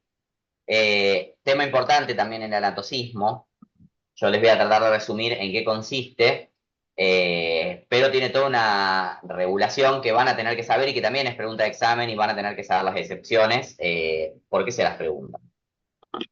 El anatocismo es agregar, es calcular interés del interés. De hecho, el código cuando lo regula comienza diciendo no se deben intereses de los intereses. Entonces yo tengo una obligación de 1.000 pesos con un interés mensual. Ese interés mensual me da 100 pesos, pero dijimos que es porcentual. Entonces el primer mes me dio 100 pesos. Conforme el artículo que regula el anatocismo, al segundo mes yo no debería poder calcular los intereses sobre el capital más intereses. O sea, yo debería volver a calcular el interés sobre los 1.000 pesos originarios y no agregarle los 1.000 y calcular los 100 y agregarle los intereses a 1.100. Porque me daría más alto el segundo mes. Y el tercero mucho más, y el cuarto, el quinto, y así cada vez más, y sería un choclo mucho más grande. Porque estoy agregando el interés al capital y calculando sobre el interés. Y el código nos va a decir que en principio está prohibido calcular interés del interés, o sea, la capitalización de intereses, ¿sí? Ahora después nos va a establecer una serie de, eso es el anatocismo, la capitalización de intereses, calcular interés del interés. Nos va a dar una serie de excepciones. Anatocismo, también llamado capitalización de intereses, consiste en agregar los intereses al capital para luego calcular nuevamente sobre el capital con los intereses agregados y de ahí que se llame también capitalización de intereses. Principio general es la prohibición. No se puede capitalizar interés o calcular interés del interés. El artículo 770, perdón, fíjense que nos dice lo que les decía recién, no se deben intereses de los intereses, excepto que una cláusula, y acá son las excepciones, y que las tienen que saber, chicos, se las preguntamos, o sea, si el tema es intereses o estamos hablando de intereses, les vamos a preguntar anatocismo, qué es, cuál es la regla general y cuáles son las excepciones. Las excepciones son una cláusula expresa que Salvo que lo autorice. aprendan, salvo que se lo tomen como tema. O sea, el tema intereses dentro de la obligación de suma de dinero puede ser un tema elegido Sí, sí, también. porque es Vuelvo a amplio a aparte. la elección del tema. Con profundidad el tema intereses y anatocismo si lo eligen Sí. como tema. Dice que las Es excepciones así. son una cláusula expresa que autorice la acumulación de los intereses al capital con una periodicidad no inferior a 6 meses, ¿sí? O sea que si las partes lo pactan, esta acumulación tiene que ser como mínimo cada 6 meses, ¿sí? O sea, primera excepción, que las partes digan, listo, podemos capitalizar, pero no cada menos de 6 meses, mínimo cada 6 meses. Si no, sería muy perjudicial para el deudor. La segunda excepción es que la obligación te determine judicialmente, en este caso la acumulación opera desde la fecha de la notificación de la demanda. Eh, bueno, en este caso es el caso típico en donde a mí me deben una obligación con intereses, yo voy a iniciar una demanda. Cuando yo inicio la demanda, voy a pedir el capital más los intereses en la demanda.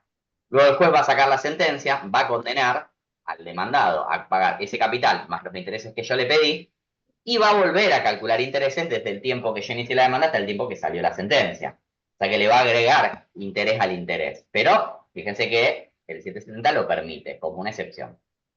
La obligación se liquide judicialmente, en este caso la capitalización se produce desde que el juez manda a pagar la suma resultante y el deudor es moroso en hacerlo.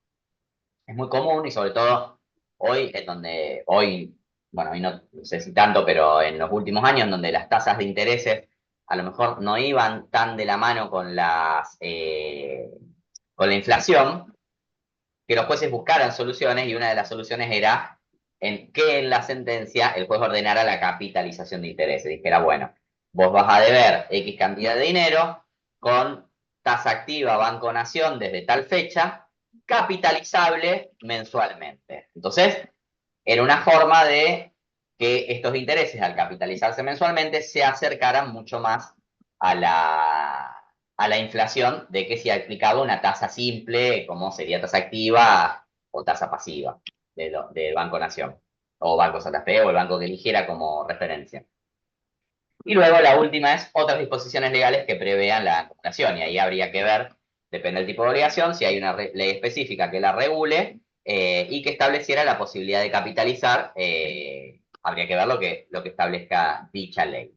¿Sí? Se da mucho en materia bancaria, Mati, ¿eh? Sí, En algunos contratos bancarios sí, sí, sí, se sí, sí. prevé la capitalización, sobre todo en materia de tarjeta de crédito, en cuenta corriente Exacto. bancaria, en las Sí, deudas. sí, sí, sí. Sí, sí, por eso. Si la obligación, como es el régimen bancario, que hay leyes específicas, está la ley de entidad financiera, ley de cheques, etcétera, lo van a ver a lo mejor más en profundidad en Cheque concursos, también. En títulos, lo ven en en títulos, títulos, sí. títulos. Porque en mi época era concurso de quiebra. Este, ¿Cómo es? Bueno, hay que ver la ley especial que regule y ver qué dice. Y como último, creo que esto ya es lo último, sí, la posibilidad o cómo, qué facultades pueden tener los jueces ante estos intereses. En el artículo 771, facultades judiciales, los jueces pueden reducir los intereses cuando la tasa fijada o el resultado que provoque la capitalización de intereses excede sin justificación y desproporcionadamente el costo medio de dinero para deudores y operaciones similares en lugares en donde se contrajo la obligación. Los intereses pagados en exceso se imputan al capital y una vez extinguido este pueden ser repetidos. Bueno, básicamente lo que nos dice este artículo es que los jueces pueden revisar las tasas aplicadas en los contratos bancarios, en los contratos entre privados, etcétera, y modificarlas si consideran que no cumplen con los requisitos que plantea este artículo. Por lo general, nosotros tenemos sentencias en el estudio en donde se han modificado y obligado al acreedor a devolver intereses cobrados por demás por considerarlos abusivos y porque no cumplimentaban con los requisitos. Por lo general, lo que los jueces tienen en cuenta y que es lo lógico son las reglamentaciones del Banco Central. El Banco Central, como autoridad de aplicación de las entidades bancarias, reglamenta y baja línea en relación a las tasas de intereses a aplicar. ¿Sí?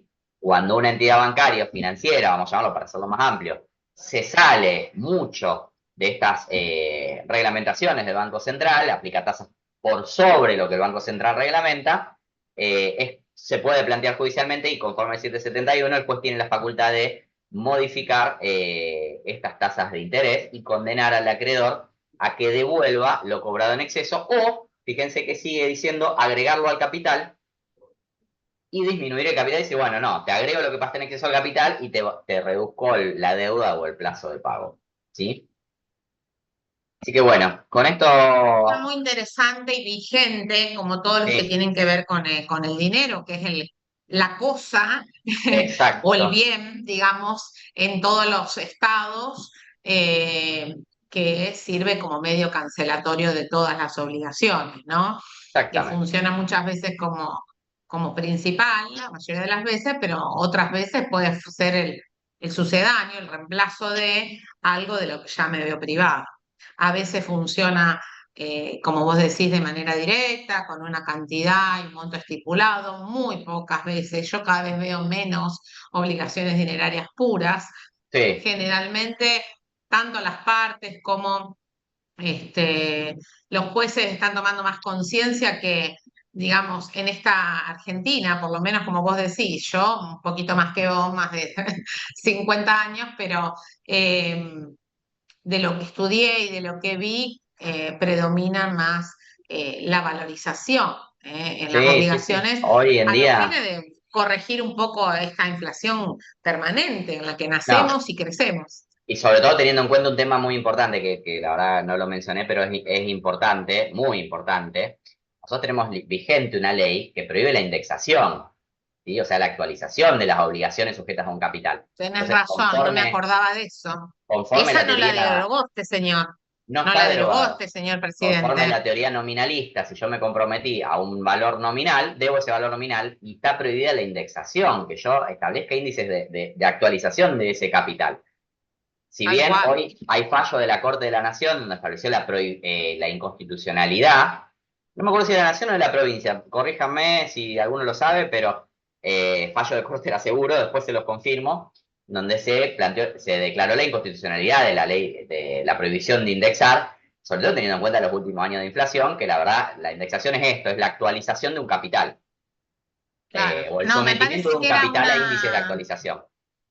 claro, me parece Este, que era eso, pero en definitiva el trasfondo y la búsqueda es la misma. Yo lo sí, que no sí, sí. entiendo es, por ejemplo, a nosotros nos pasa en la provincia con los honorarios, chicos, la ley Claro. 67-67.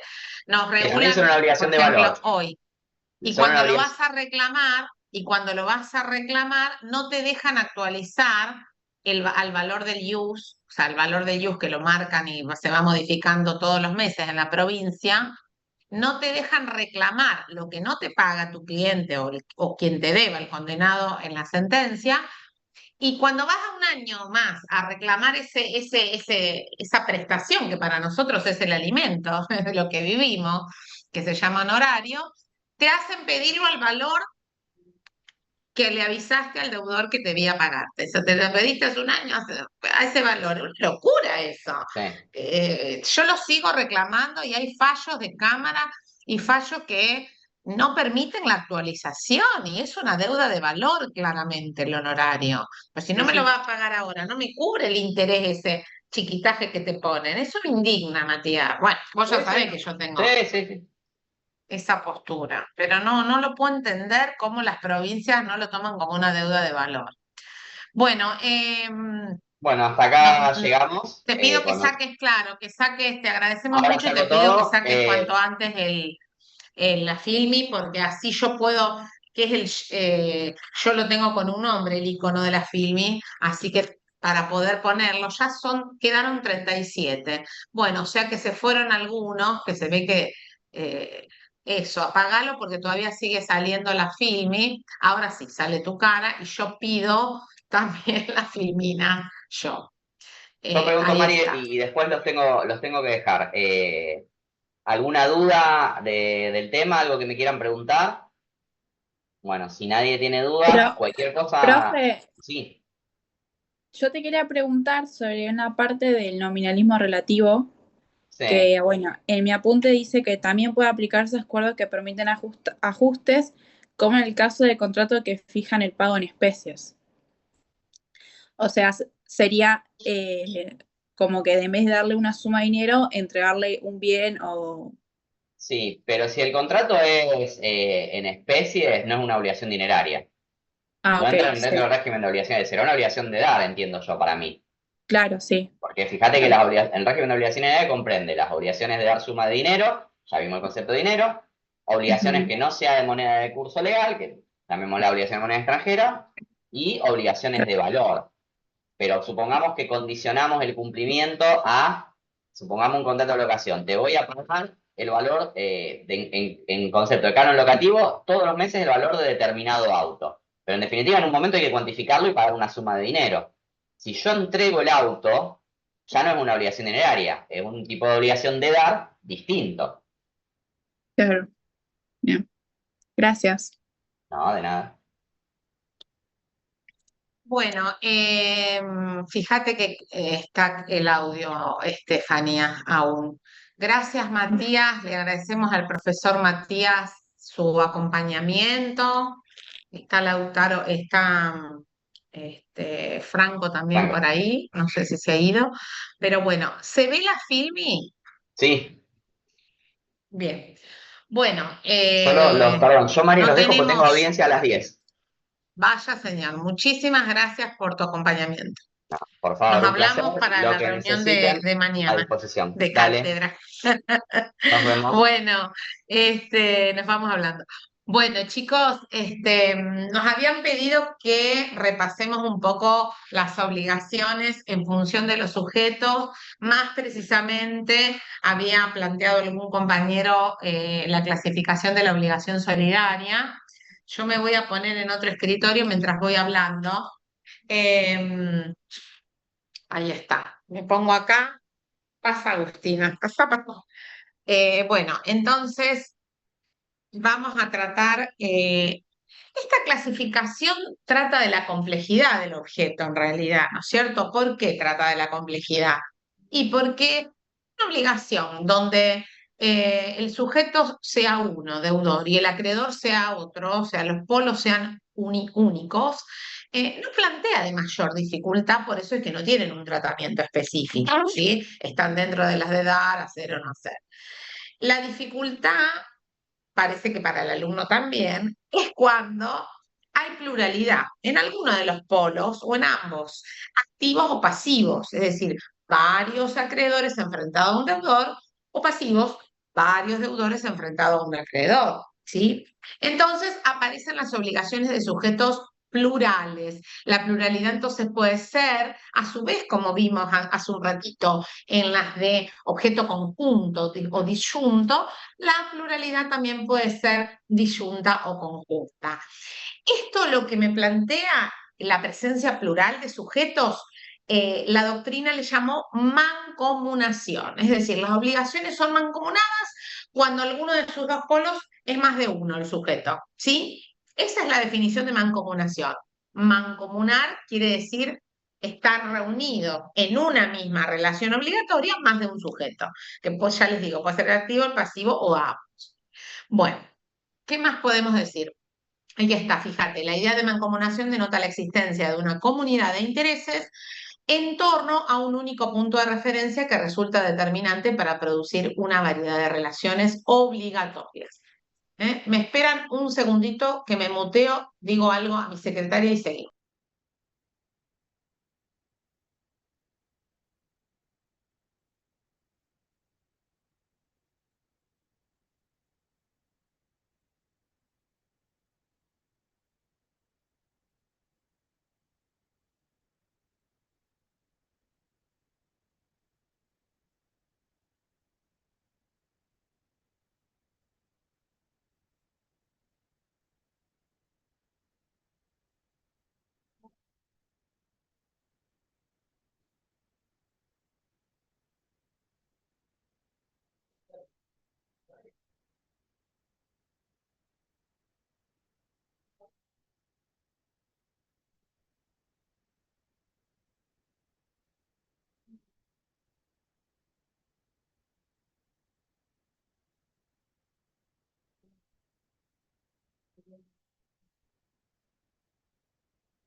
Bueno, entonces les decía que este tema plantea variedad de relaciones obligatorias, porque también dentro de esta clasificación, chicos, de acuerdo a los sujetos, vamos a encontrar una subclasificación.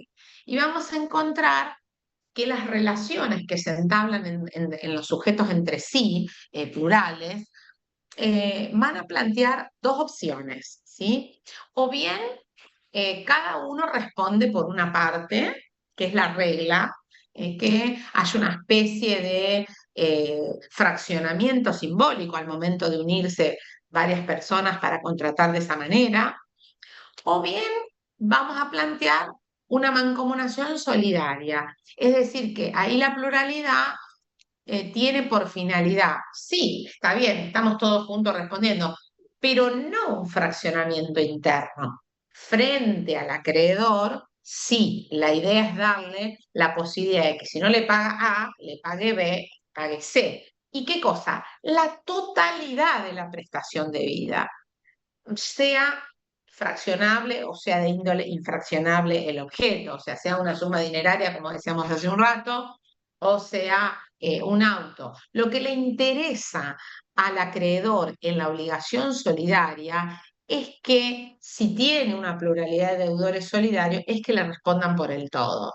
Entonces, en la mancomunación simple, que es la regla, el régimen de excepción es la solidaria, en la mancomunación simple existe una pluralidad de vínculos, según la cantidad de sujetos que haya, disociados entre cada uno de los acreedores y deudores que integran la relación obligatoria. ¿Mm?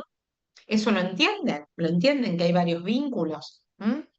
Eh, ¿Y por qué se dice que está disociado? Porque, como decía metafóricamente, la prestación, si es pasible de fraccionamiento, por supuesto, si se trata de un auto, no es que uno va a entregar el manubrio, otro va a entregar el motor, es una prestación indivisible. Ahí la entrega in totum viene ¿por qué? Por la índole de la prestación y no por ser solidaria, ¿está? Una cosa es la indivisibilidad de la prestación, otra cosa es la solidaridad. ¿Sí? La solidaridad puede abarcar cualquiera de las dos prestaciones. Y bueno, y después, el vínculo eh, que plantea la pluralidad solidaria es un vínculo coligado entre sí, en cuanto a que cada uno está puesto en forma solidaria para que responda, para que sea garante del cumplimiento de la prestación por otro. ¿Sí? ¿Qué caracteres tiene entonces la obligación general, que es el régimen genérico? Primero, la pluralidad de sujetos en cualquiera de los polos de la obligación. Segundo, hay un objeto debido, sea fraccionable o no fraccionable, como decíamos anteriormente. Hay una única causa de deber, o sea, la obligación es una. ¿Sí? Por ejemplo, tenemos a dos inquilinos. Una parejita, novio, novia, quieren convivir. Hacen un contrato de alquiler. Ahí tenemos una causa fuente, que es unirse, convivencia, vivir ahí. ¿eh? Puede ser también poner un negocio, ¿por qué no?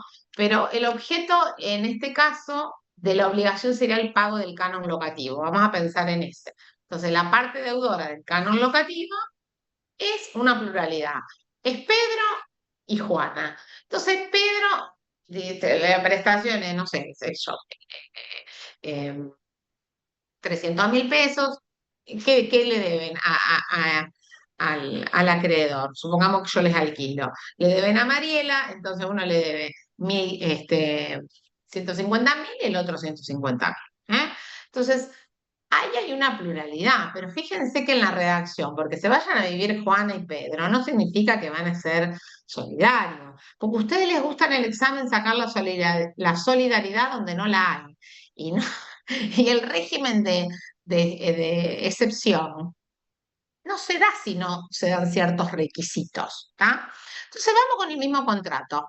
Causa fuente única, pluralidad de vínculos. En el mismo contrato, ¿puede haber obligaciones solidarias? Sí. ¿Saben quiénes los asumen solidariamente? Los garantes, que normalmente aparecen cerca del final del contrato de alquiler.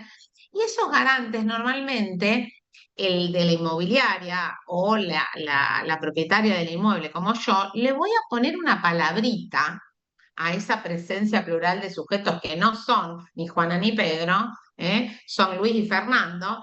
Y estos Luis y Fernando, que son amigos de Pedro, los voy a poner como obligados solidarios. Y si yo le agrego ya esa palabra, le agrego una eficacia mayor al cumplimiento in totum de todas las obligaciones que garantiza, ¿sí? Del total. ¿eh? Quiere decir que a mí me permite diferenciar a Pedro y a Juana esta situación. Me importa el patrimonio de Pedro y Juana y no tanto. Me interesa más el de Luis y Fernando, porque ellos son los obligados solidarios. ¿Está?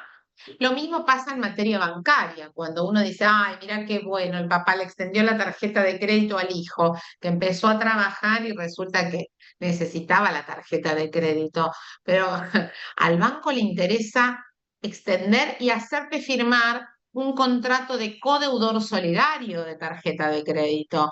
Cuestión que no paga el padre, paga el hijo con el nuevo trabajo. Es decir, y no se fijó una garantía. Lee la letra pequeña y se asume como deudor solidario.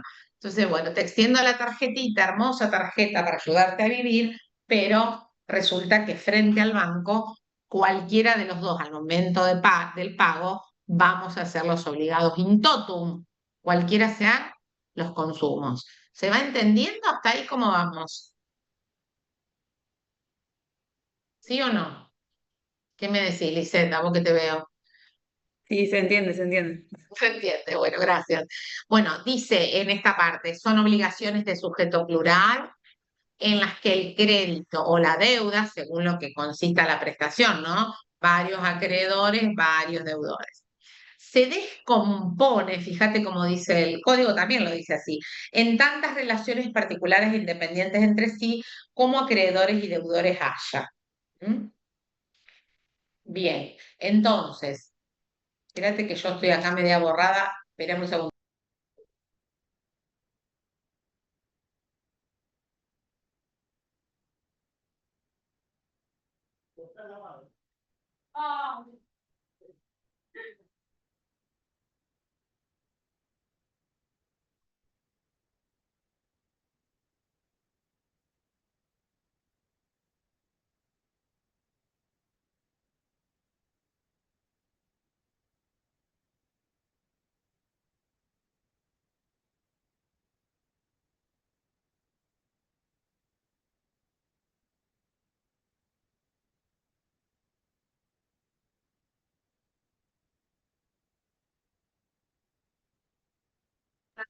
Bueno, entonces dice que el régimen legal de estas obligaciones, como ya venía el código tratando la posibilidad de dividir cuando son varios deudores la prestación en las divisibles, digo antes porque ustedes ya lo estudiaron, doy por dado y leído el tema.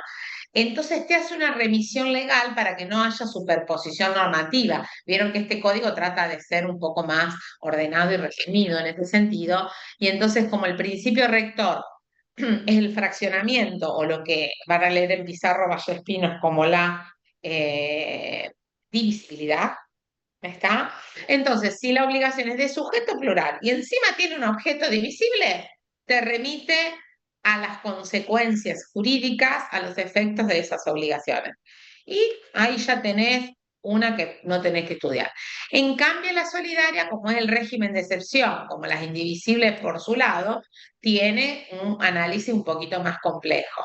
Es aquella en virtud de la cual cada acreedor puede exigir a cualquier codeudor el cumplimiento íntegro de la prestación, lo que decíamos recién en el ejemplo, a los codeudores entre sí, Luis y Fernando, ya me había olvidado los nombres. Como consecuencia del título, esto puede surgir por el título constitutivo, vos como abogado pusiste la palabra fiador, liso y llano, pagador, solidario, ¿sí? Tenés que poner la palabra que no queden dudas, o una disposición legal con prescindencia de la naturaleza divisible, ahí está mal eso, ¿eh? Es divisible o indivisible de la prestación. ¿Mm? Fíjate que acá tenés algo genérico para que cuando leas el código, porque tiene bastantes artículos, ¿eh? Tenés antecedentes históricos, te cuenta, es un tema muy lindo para preparar, y ahí sí podés decir que aparece en el derecho romano clásico, con la obligación correal, con la obligación in solidum, ¿eh? Hay unidad o pluralidad de relaciones obligatorias. Digo, porque la doctrina discute, ¿hay una obligación solidaria o son varias? ¿Viste? En realidad nosotros preferimos decir que es una obligación con varios vínculos, ¿eh? Un vínculo con el deudor Luis, otro vínculo con el deudor tanto, otro vínculo con los inquilinos, o sea, está disociado. Pero la solidaria acá, en el caso que yo les di del ejemplo del alquiler, es de los garantes, no es de Juana y de Pedro entre sí. Entonces hay que tener en cuenta eso. Si yo quiero que Pedro y Juana entre sí sean locatarios, inquilinos, solidarios, lo tengo que poner. Tengo que decir que le alquilo el inmueble tal, en carácter solidario van a responder por el canon locativo. Si yo no pongo eso, ellos son simplemente mancomunados. Y Fernando y Luis, ¿qué son? Por el total, son solidarios. Entonces, si yo no lo destaco esto en el examen, es quiere decir que no lo sé. Estoy mezclando las solidarias con las simplemente mancomunadas. Dice que la solidaridad tiene que tener carácter expreso, por eso es un régimen de excepción. No puedo poner, ay, bueno, uno se obliga por un poquito más que el otro. No, escribí bien y decir in totum, solidaria. Y la solidaridad acá no es que sos más bueno que el otro, porque vieron que solidario es jerga común significa ser más bueno. Pareciera que es eso, pero al acreedor no le importa contra quién va. ¿Saben qué hace el acreedor banco o el acreedor locador? Dice, a ver, en este momento de la relación, Juan y Pedro se insolventaron, pero el trabajo, no están pagando los cánones. ¿Voy a ir a Luis o voy, que tiene un sueldo de 3 millones de pesos? ¿O voy a ir contra el otro, no me acuerdo cuál era, se llama Fernando, que tiene una casa? ¿Ustedes qué harían si son abogados? ¿Qué harían? La deuda de 2 millones. ¿Contra quién voy yo? El juicio, digo, ¿contra quién lo hago? ¿Ustedes lo hacen contra Juana y Pedro que están insolventes? Yo ni lo inicio contra Juana y Pedro. O lo inicio, pero ¿a quién le embargo? ¿A quién le trago la posibilidad de disponer de sus bienes?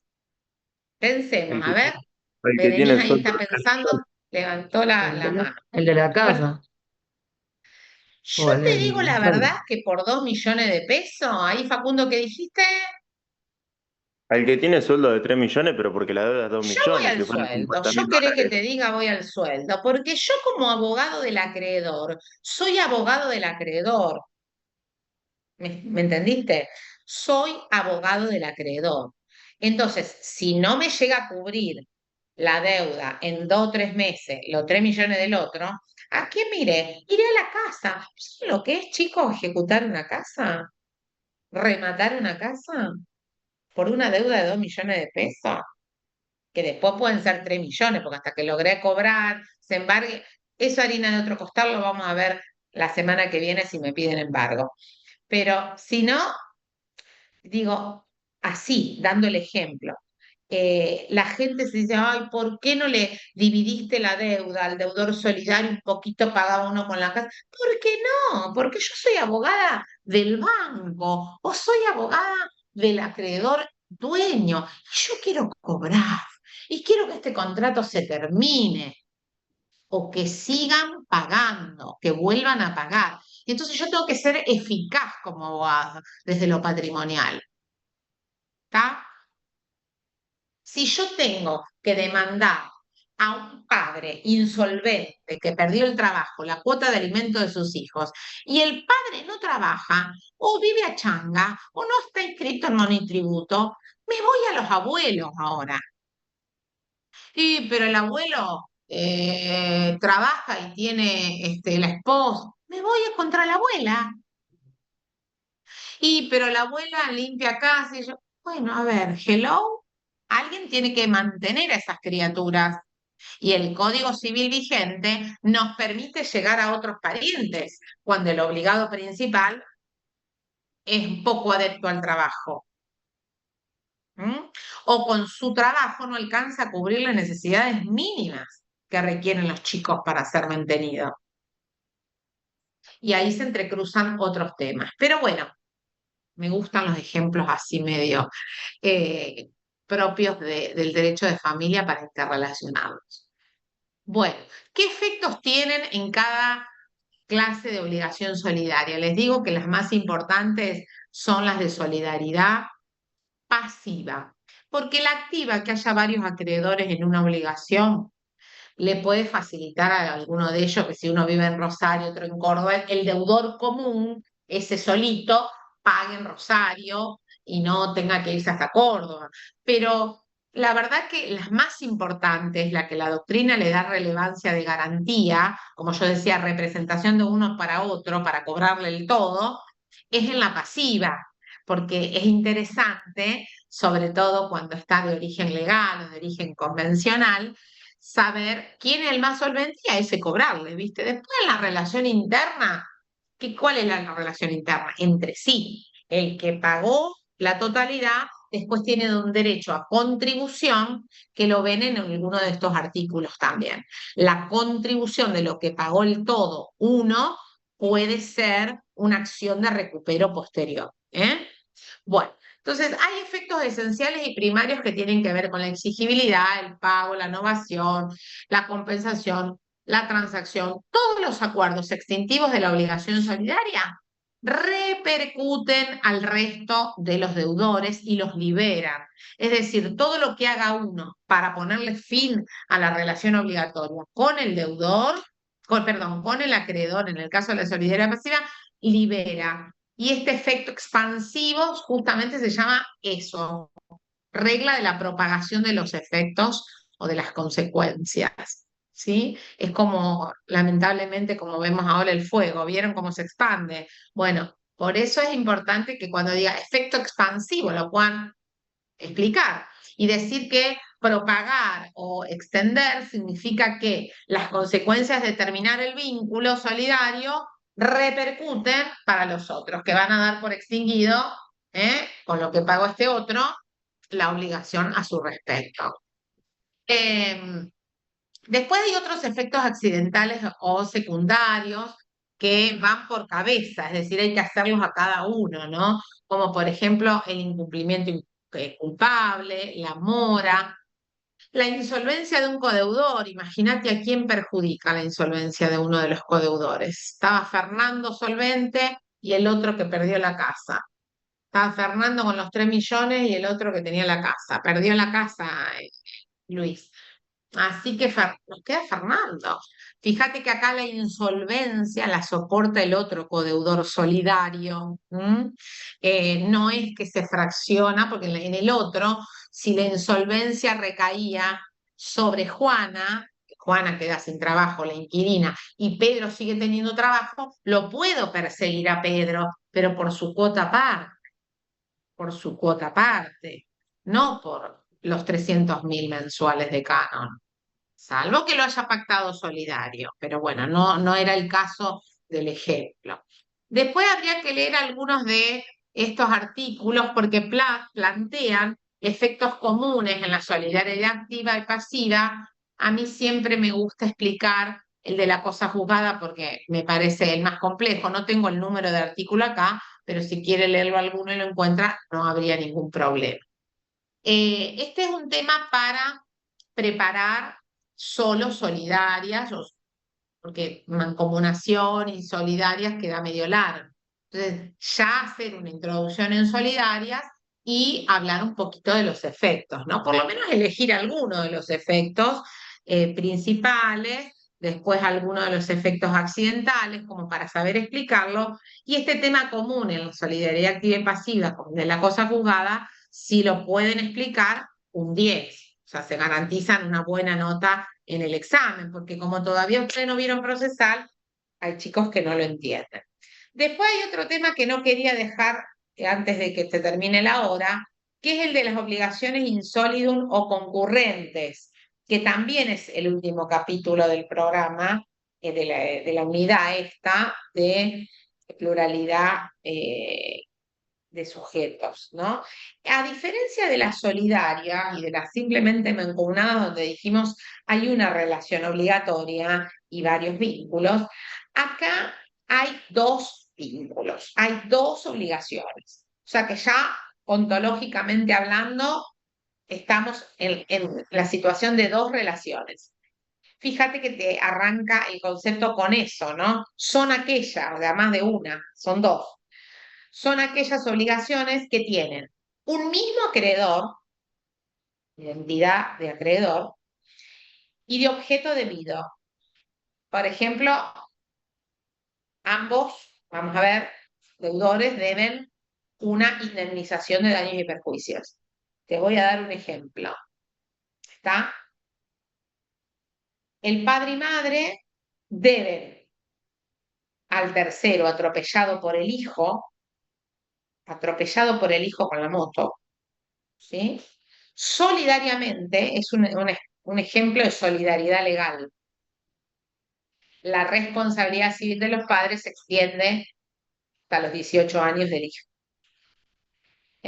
Entonces, respecto del tercero afectado, el chocado, me dicen algunos en el examen, el chocado, el accidentado. El chocado chocan no las personas. Una vez le dije, ¿cómo pasó eso? Y venía un coso con la cosa riesgosa y el coso le dio un puntapié. Bueno, el coso sería el sujeto, ¿sí? Después otra me dijo, vino el tipo. ¿Quién era el tipo? ¿El tipo penal? Le dije. No, vino el tipo caminando, es el sujeto de derecho, hombre o mujer, pueden decir personas si se acuerdan de parte general. Se ríe, le dicen.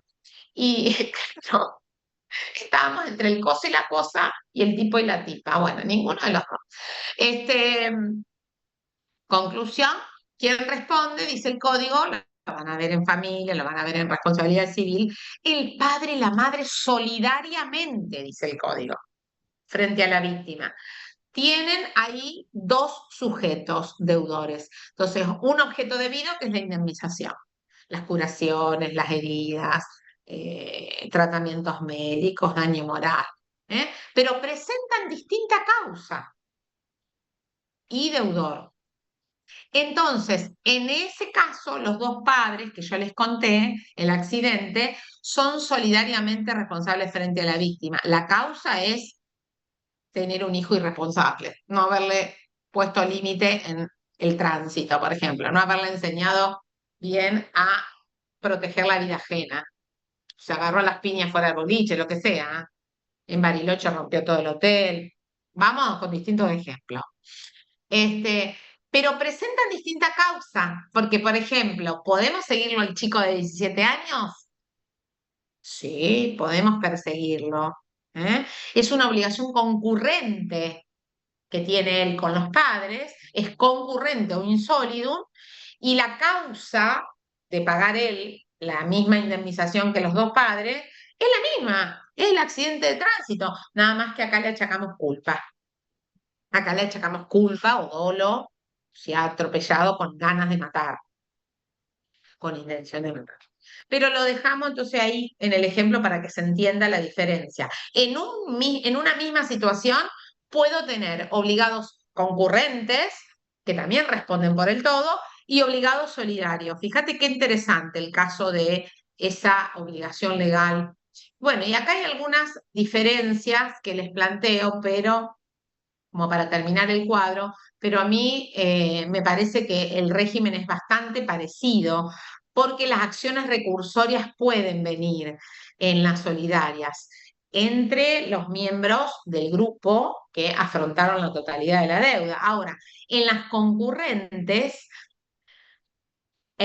también podría venir. Yo podría demandar del patrimonio de mi hijo que tiene una casa que heredó del abuelo el recupero de esa indemnización. Porque fíjate que él con su hecho propio, a los 17 años, viste, o te vendo la moto y me quedo con la plata de la moto, me reventaste una persona. Entonces, lo voy a decir claramente. En ese ejemplo yo veo cómo puedo recuperar y ahí está la diferencia. si vale la posibilidad de recuperar y cuánto en la concurrente. Con la concurrente puedo recuperar todo, si quiero reclamar los padres del hijo, ¿sí? Del patrimonio del hijo.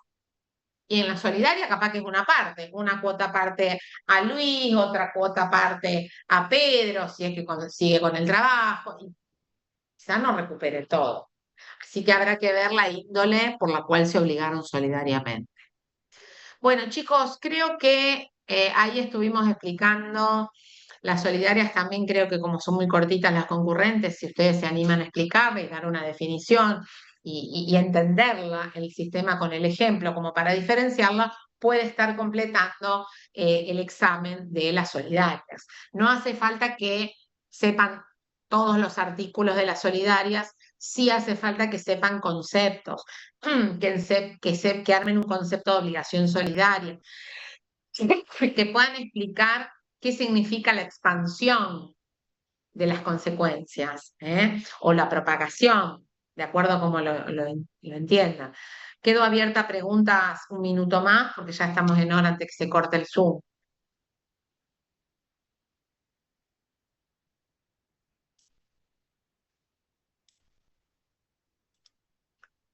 Bueno, les comento a los que subieron por primera vez, les agradezco la posibilidad de hacer lo que más me gusta, que es dar clases.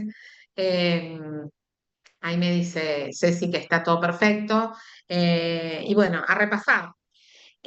Nosotros vamos a dar el día martes, si quieren sugerirle a Diego Luengo o a alguno de los chicos del centro algún tema. Habíamos pensado en sesión de créditos y deudas, que también es un tema un poquito complejo, a lo mejor para el alumno de segundo, que se enmarca dentro de la transmisibilidad de derechos, bueno, en este caso de obligaciones. Pensábamos en ese y quizá en el tema de derecho de retención si nos da el tiempo, así como fraccionar las 2 horas en 2 temas.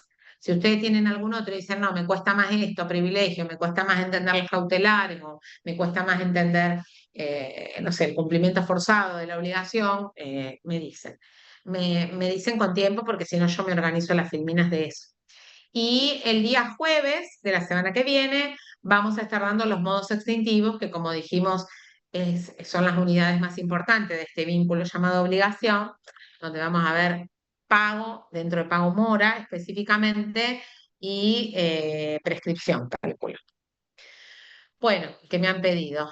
¿Les parece? Nos vemos entonces con esta convocatoria que ya quedamos 30, un buen número también para una unidad, unas unidades extensas. Tenía pensado el día anterior al examen, no sé si el 18, creo que el 18, porque hay 2 feriados, que es de carnaval, agregarles una clase como ahí sí de consulta, tipo pregunta y respuesta. Pregunten ustedes y yo respondo. ¿eh? El día anterior.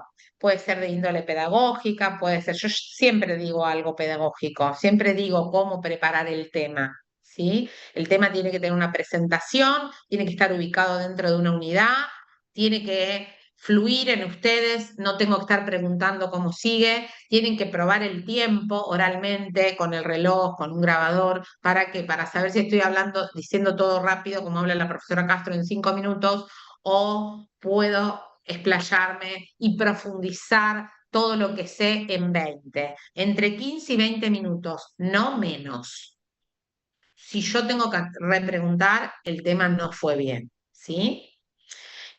Así que traten de prepararlo con anticipación al choice. El choice es poner una cruz. Yo no voy a practicar eso. La otra vez hablaba con Liliana Urrutia y me decía, vamos a enseñarla a practicar choice. ¿Cómo para enseñarla a practicar en la cruz? ¿Dónde va la cruz?